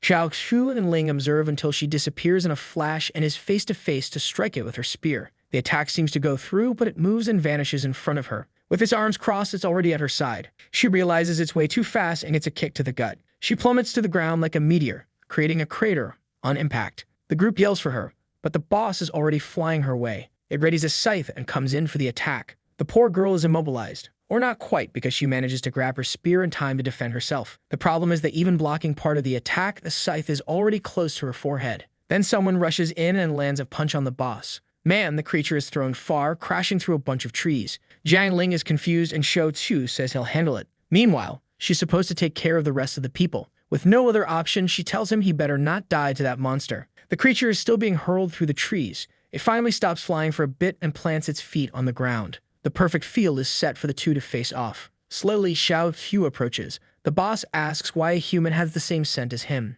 Xiao Qiu simply says he's neither monster nor human. He throws his mask to the ground while activating power in his blade. His transformation then begins, and he says it's more accurate to call it an abomination. He places his hand on the blood raven and says he'll finally be able to use its true power. As soon as he transforms, the insect starts feeling fear. Its instincts tell it to make the first move before it dies. It immediately lunges to attack Xiao Qiu. It appears from the side, aiming to hit him on the head. The punch lands squarely. The whole ground trembles and dust rises. But as everything settles, Xiao Qiu is untouched. He asks the monster if that's all it's got. The boss is shocked for a moment and begins throwing a flurry of punches, Jojo style. Once again, dust rises, until Xiao Qiu catches one of the punches and says that's enough. Now it's his turn. The creature has already taken the first hit and can only stand there watching. Man, with a single blow, it's already destroyed on the ground. Since when did our Xiao Qiu level up? Oh, that's right, after absorbing the heart. The system announces that a monster chosen by the gods has been exterminated. This monster belonged to the god known as Deceptive Wisdom, and the raven blade begins absorbing the creature's blood. It's enveloped in green energy, and an eye appears. The sword has gained a new ability, transforming into hundreds of ravens that surround the target and start draining its blood. Xiao Qiu is simply amazed that it's strengthening itself once again. Meanwhile, the rest of the insects are lying on the ground. The short-haired guy tells the leader that the sky has been cleared, and no one got hurt. The bald guy, however, wants to know what happened to Xiao Qiu since he disappeared along with that boss. She stays silent, until someone shouts, saying he's back. Our boy with his super stylish mask definitely returns calmly. The bald guy asks if he took care of the boss, to which he replies yes. The guy is shocked since this was the monster that had taken out the Class 7 commander. Some time passes and the train is back in the desert. Some of the civilians are helping the soldiers recover. Ling sits in front of our boy and thanks him for what he did. He asks what she's talking about. She says he knows very well that he saved her life, to which he replies not to worry. However, she comments that his growth is very strange. It almost feels like he's really the legendary mask. In the blink of an eye, he's already surpassed what's considered the human limit. Then Ebony shows up and says none of the communication systems are working to connect to nearby bases.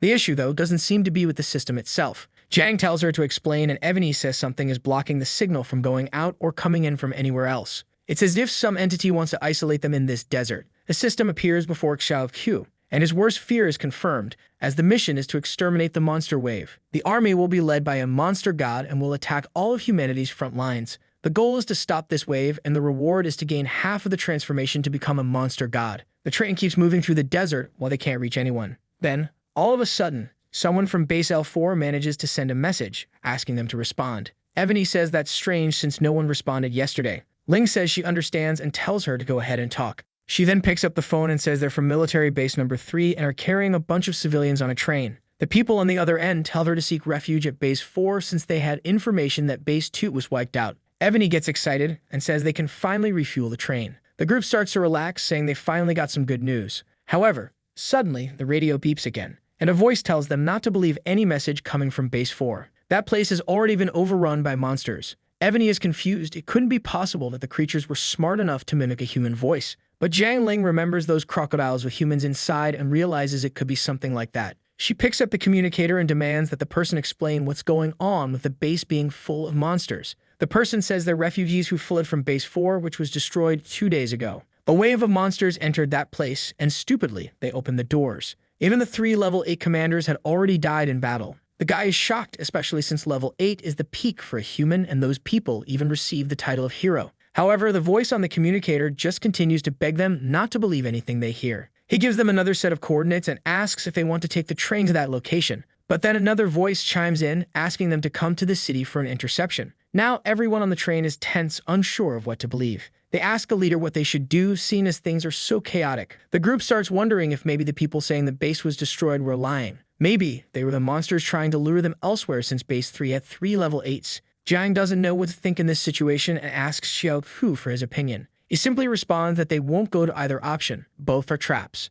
He recalls that the reason the resistance fell so quickly in his last life was because of the creature known as deceptive wisdom. Under the orders of this creature, they learned not only to mimic but also to deceive and enslave humans. However, what he finds strange is that, in the past, Base 4 never fell. In fact, they held out until humanity launched a counterattack. This is likely because he's no longer on the front lines as much. The problem is that the entire world is starting to move in a direction he doesn't fully understand. He doesn't know if this shift is good or bad. However, whatever the outcome, it wouldn't be worse than his last life. After all, humanity was completely wiped out. A while later, they walked through the forest toward an improvised camp. They were out of fuel, so it was the only option left. Upon arriving, they saw that it did at least look like it was made by humans, and the people who came to greet them really were survivors from Camp 4. However, in truth, they had become the monsters' dogs. They were following the monsters' orders to lure in other survivors. But before they could make a move, Xiao Hu activated the Raven's new ability and killed a good portion of them. They managed to easily clear the rest of the field, but a few of Ebony's allies died in the process.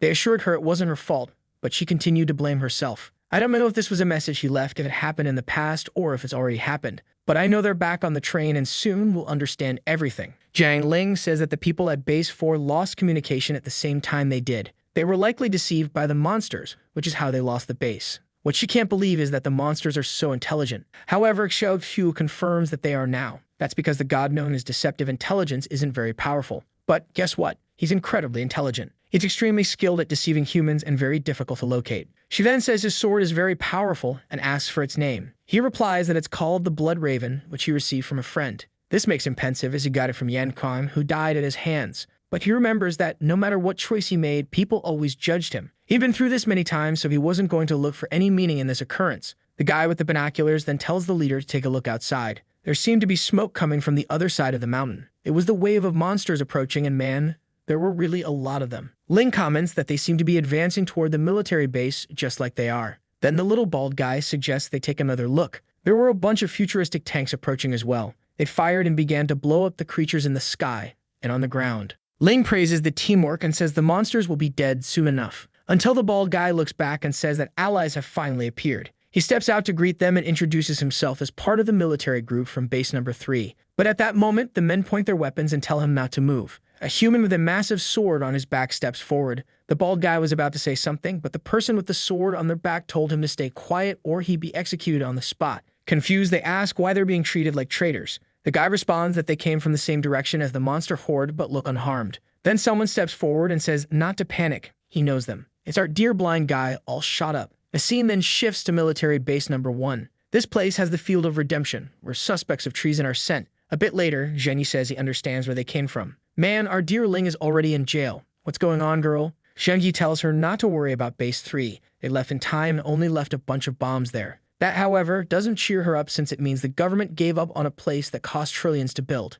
He explains she's in prison because humans have started joining the monsters. She says not to worry because she understands and would do the same. The only thing she wants to know is if there are now really monsters as intelligent as humans. Jenny confirms and says it all seems to be the work of some of those god-level monsters. Unfortunately, that's all he knows, and she'll have to find the rest of the answers herself. For now, they'll stay locked up until they receive their next mission. With that, he leaves. She wonders what he meant by finding the answers on her own. She looks back. She's in the room with our guy. Too bad. There are 2 beds. I mean, good thing there are 2 beds. She asks why he's been looking at the military maps so much, and he replies that he's searching for an active volcano. On TV, an announcement is made about the rest of the Star City people who arrived to help the front lines. The announcement tells the frontline people not to be alarmed because reinforcements have arrived. Ling, however, is angry that even in a situation like this, they're more concerned about looking good to the masses. Still, it's impressive that they personally came to the front lines. Then a guy appears at the cell door and says their quarantine is canceled. What's this? They didn't even let them spend a single night in the dark cell. The guard starts handing back their weapons and says they'll each receive a few teams and missions.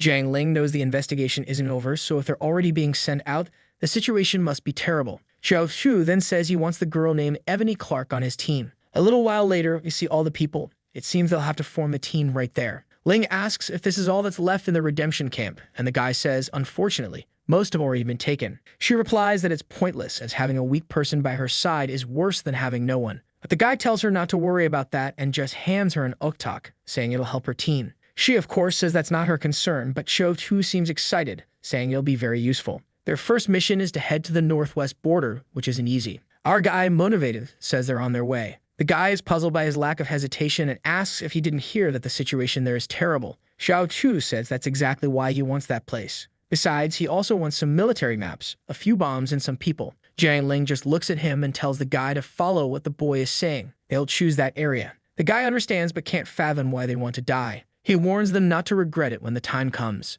Jiang Ling quickly realizes and asks if he chose such a terrible place because these outlaws have no choice but to obey. He says that's precisely it, but she still thinks it's risky since they can't really force them to fight. As always, he doesn't seem too worried and says whether they win or lose depends on her and Ebony's efforts. 2 hours later, poor Ebony is already saying it's impossible. They're definitely going to die. They had far fewer numbers and were trying to defend the hardest spot. No one was getting out alive, but Xiao Chu just replies that they won't know until they try. He shows her a bomb and says she probably knows how to set it. He hands her a map and tells her to place one at each location on it. But these guys, who look like they're about to die, are all staring. Xiao Chu then walks over to them, stops in front, and says he's tired of them staring. One of them pulls out an airsoft gun and asks if he's trying to get everyone killed. He points it at him and says they were better off in prison, where at least they didn't know for sure they were going to die. But like a true villain, he says if they let him have fun with the 2 girls, he'll let them run. Man, he should have picked another girl because now she leaped at him. Look what happened. She drove her spear into his stomach full. She asks if it's okay to kill, and Xiao Chu says he doesn't care. With that, he's cut down and falls to the ground like garbage. Hey folks, the weapons you have there are worse than water guns in real life. Lane just strikes the spear against the ground, and the guys realize they don't stand a chance. Xiao Chu says it's best if they follow the rules. Otherwise, everyone there is going to die. Suddenly, they hear something behind them. Ebony grabs the binoculars and sees the tanks fighting the monsters again. But some soldiers are becoming breakfast. And the worst part is that this wave seems much larger than the last. He explains that the defense lines are being broken by the creatures, and they're going to need help. The prisoners keep complaining, saying they're clearly being sent to their deaths. Xiao Chu explains that the area they're in is completely overrun by creatures on all sides. Their only chance of survival is to fight together and help humanity win. All they had to do was follow our guy's plans, and he'd create a miracle. He holds up the walkie-talkies and says each one of them will get one. And in this mess, that will be more important than their own lives. He then splits everyone into groups and begins giving orders. He asks if Ebony has learned how to set the bombs, and she says everything's ready. Just then, his walkie-talkie goes off, and Team B reports that they found a ton of creatures. They're standing there in the forest, looking like fools, saying there's no way they're getting out alive. Xiao Fu tells them to go back 300 meters south. Afterward, they're to meet up with Team D, throw some grenades, and run to the other team. The guys are confused, asking if he's some kind of psychic to know that something like this would work. They keep moving through the forest until they come face to face with the river. On the other side, it's full of more creatures. Xiao Chu seems to have predicted this, and they're impressed that he actually knew. Since they have no choice but to obey, they throw a grenade and run off. The grenades explode, but the creatures survive it. However, when they look back, the creatures are gone. The creatures start shrieking, and Xiao Chu keeps giving instructions. The entire forest starts exploding. He continues organizing everyone until he sees 2 groups running out in the open, chased by the creatures. They merge into a single group, and everyone runs toward the rest of the team. The outlaws are impressed that he actually managed to gather all the monsters. Maybe his crazy plan actually has a chance of working. With that, they start a rain of grenades while a huge swarm of monsters approaches. The outlaws get excited, saying they're actually managing it. After all the operations are complete, they return to the mountain peak. With Xiao Fu's plan, Jiang Ling used electricity to start detonating the bombs around them. Because of this, the nearby dormant volcano began releasing a flood of water. The creatures, rocks, and trees in the way were all swept away.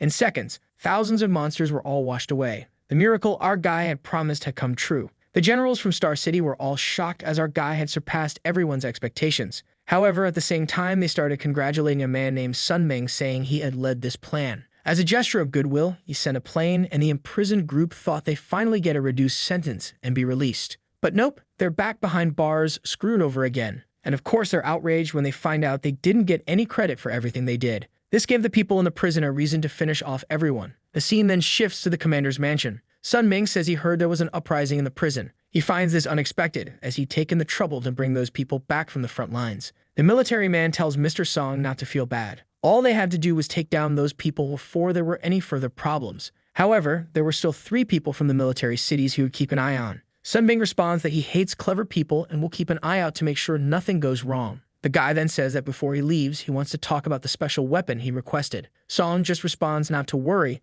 If everything's going according to plan, the weapons are already on their way. The scene shifts to the battlefield, with soldiers taking aim. On the horizon, a cloud of smoke rises. It's another wave of creatures. The soldiers are terrified. Then a guy appears and tells everyone to fall back to the second defense line. One of the men tells the commander that they've just set up this line, so it would be madness to retreat now. But the commander simply says that reinforcements from Star City have arrived, so they need to obey orders. Someone with enormous calves steps forward and says they've received the order, so they need to clear out. The Trembolona army has arrived, likely with monster blood in their veins. The doctor checks them over and says they're good to go. Man, these guys are competing head-to-head with Mr. Olympia contestants in the injection department. Look at those heart rates.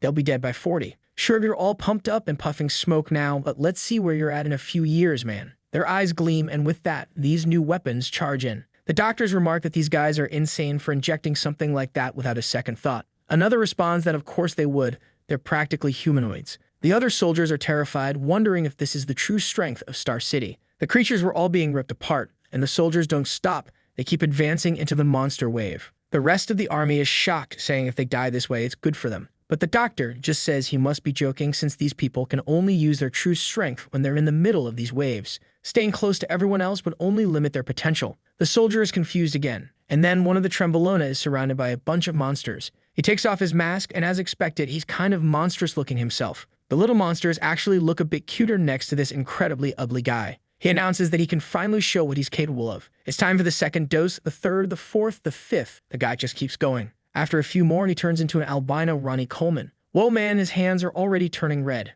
The monster charges at him, but he grabs it by the head and blows it up. He grins, saying the hunt has truly begun now. Excited, he starts finishing off several creatures. Together with his Mr. Olympia buddies, they're killing everything. Within seconds, hundreds of monsters have been taken down. The poor natural soldiers are terrified that they're making the monsters flee. Meanwhile, the doctors are excited, saying this test group is performing better than they imagined. Now, any regular human could become stronger than a hunter with a few modifications. A short time later, the monster wave has been exterminated, and the experiments return to the center of it all, carrying a head. He throws it to the ground and says that was the strongest one, so it must be worth something. The only thing he wants is to get to the second defense line because his heart's about to explode and he needs more blood. The doctor tells him to wait a bit because he'll need a checkup first, but then the ground starts to tremble. Looking back, the doctor is horrified. Now a truly massive monster appears. The Trembolona guys wonder where that monster came from. The doctor was about to say something, but one of them says it doesn't matter. He'll cut it down. He jumps at the creature and goes for the attack. He lands a hit, but is immediately shocked.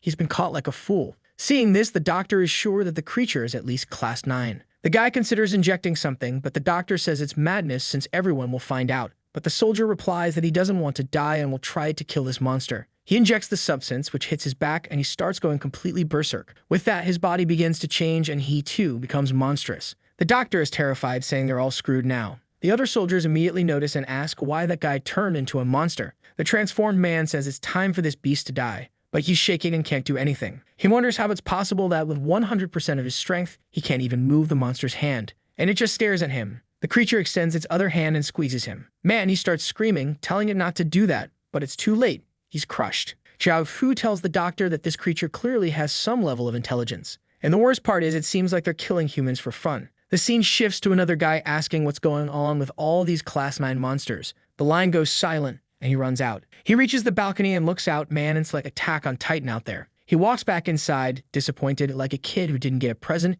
and tells Som that it's impossible that so many disaster-level monsters are showing up. He wonders if the mask really killed so many gods of the void that as soon as he disappeared, this happened. Seeing Song, he realizes he probably shouldn't have mentioned the mask in front of this guy. But Song replies that he's right, the gods are attacking personally, because the mask himself can't believe they still want to blame that guy. Song then stands up and asks how many Class 7 hunters there are in the military cities. He replies that there are at most about 40 Class 7s and around 5 Class 8s. If it's Class 9, there are 6, including the 2 of them. Song says that if they gather all of them, they can stop some of these creatures. It's just a pity that he's there as a guest of Star City, so he can't be counted on for the resistance. The soldier clearly doesn't like this, and Song continues, telling him to gather the army and drop a few nuclear bombs on these creatures. The general, however, comments that this would kill a lot of their own as well, so it doesn't make sense. But the bastard just says it does make sense to sacrifice a small group to stop this invasion. The general is fearful, but knows he can't go against Song's authority. Besides, with this option, he won't even have to risk his own life. He then says he understands the orders and will prepare everything now. In the city, people are shouting to get on the walls and load their weapons.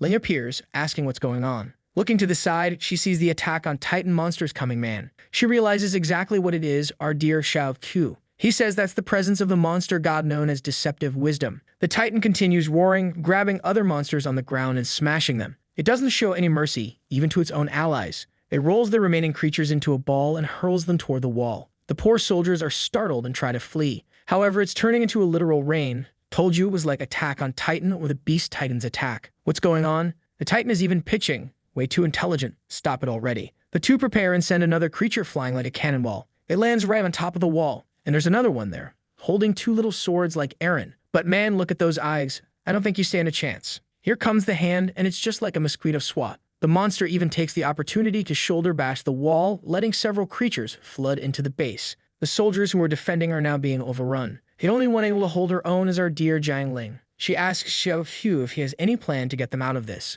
He says no, unless she can buy him an hour. Man, an hour. I don't think that's gonna work. After all, those two are completely surrounded. She says that if they both die here, it wouldn't be without honor. She readies her spear, leaps forward, and charges into the creature. From the edge of the wall, she sees a horde of creatures crawling up. She removes her mask, saying that even though she's always hated her father since her mother's death, she still sees his shadow every day, like in this electric energy she possesses. If it weren't for the mask she wears, she'd have been killed by her own power long ago. She doesn't understand why her father chose to abandon her mother during a monster wave and will never understand. But the time has come to ask him personally. Man, she goes in with swag, hurling herself off a wall, saying that she's not giving up her life here but trying to surpass her own limits. She falls like a lightning bolt to the ground, cutting through the creatures. She easily pushes through the monster wave and heads toward the big ones. She aims for a strike at the palm, and I don't think that's going to work, girl. Whoa, she takes a massive slap. Yeah, she really did, smacking her head on the ground. Thank goodness our dear Xiao Hu is there to save the princess. Well, at least we can say she tried, right? He's already carrying her and places her down to rest. He says she has potential, but a Class 8 creature is still far out of her league. Besides, she was wrong about one thing. He definitely isn't going to die here. He draws his sword, ready for the transformation. It's time for a 1v1 showdown. Energy surges and she gets up. Whoa, I don't think she was supposed to see that.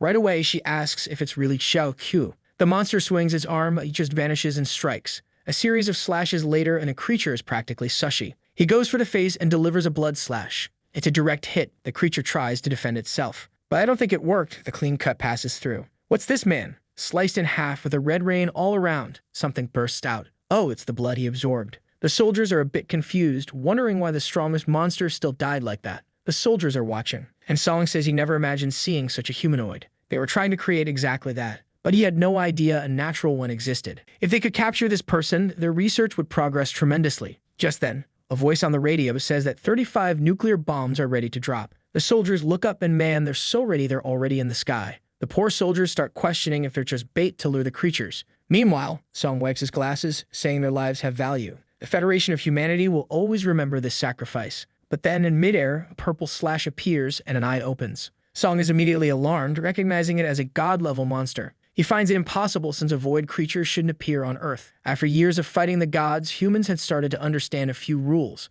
One of them is a sort of net that exists in the monster realm. Even a disaster-level creature is like a small fish slipping through that net. But a disaster-level monster is like a killer shark trying to pass through. Because of this knowledge, humans knew very well how to deal with gods. All they needed was a strong enough army to wipe out the secret realms that appeared, and Earth was safe. The only one against this idea, however, was the Mask, who said humans and gods couldn't coexist. His insistence on eliminating the gods gradually caused him to lose political relevance. But now the mixed rain was coming down. The god looks up at torpedoes, creating a void around each one. With that, everything disappears into the sky, leaving Song confused. The general knows that if it really is a god-level monster, they don't stand a chance. He sees Song leaving and asks where he's going. Song says that a god's appearance on the battlefield completely changes humanity's future. He must return to Star City now to relay this information. But no one's a fool. They know the bastard is just trying to escape. The commander, however, says he also knows many things from the front line, so he'll share some information. Meanwhile, Jiangling is wondering what that creature is. The soldiers are sprawled on the ground, and the monstrous creature is roaring up at the sky. But at the same time, there's a fiend darting around, sending out blood slashes. The monster lands a hit, sending him crashing to the ground. He lands all battered as the void god watches. The mask begins to crumble, and as his face is revealed, the monstrous creature trembles. The creature stares at him, and Jiangling immediately senses that the atmosphere has shifted as soon as she sees his face. But she can't understand why this god, who summons Class 9 creatures, is paying so much attention to a human. This treatment makes her almost believe he really is the masked man. The void god keeps watching as our boy simply glares back. Oh, you're shaking now, huh? Jiangling realizes that the god is clearly afraid. He begins dissolving into the void, disappearing, deciding to leave rather than stay. With that, the creatures he summoned disintegrate into rubble. The remaining monsters start fleeing, and finally the battlefield is clear. The soldiers cheer, saying they've finally done it. Humanity has been saved once again. Lying on the ground, Xiao Hu mutters that this damned god has always been a coward. He entered the Void Realm countless times in his previous life, but deceptive wisdom hid and never even showed his face. As soon as he retired and let go of his powers, the creature attacked. He never imagined the monster would be so terrified as to flee at the mere sight of him. But he got lucky, since gods are usually level 13. The creature probably wasn't certain he lost all his powers and chose to flee instead, which for him is great, as the mission to stop the monster wave is finally complete. The blood on the battlefield begins flowing toward him. He can feel this power consumed by the lust of desire. First, he needs to suppress this urge to destroy and devour everything. But suddenly, someone asks who he really is. Jiang Ling steps in, saying he's an ally from her team named Xiao Fu, who saved everyone. But the man points, saying it's clear that this guy isn't human, but a monster. Song shouts, saying that regardless of what he did, his appearance makes it obvious he's not on humanity's side. He discovered that this guy was involved in the incident with the evil spirit in Da City, and now, once again, other creatures appeared. The military guys agree, saying he's right and that this guy is bringing disasters. But Jiang Ling insists, asking if they didn't see how he saved everyone. Even if he's a monster, he's the only one who could protect humanity at this moment. The commander, however, orders her to shut up,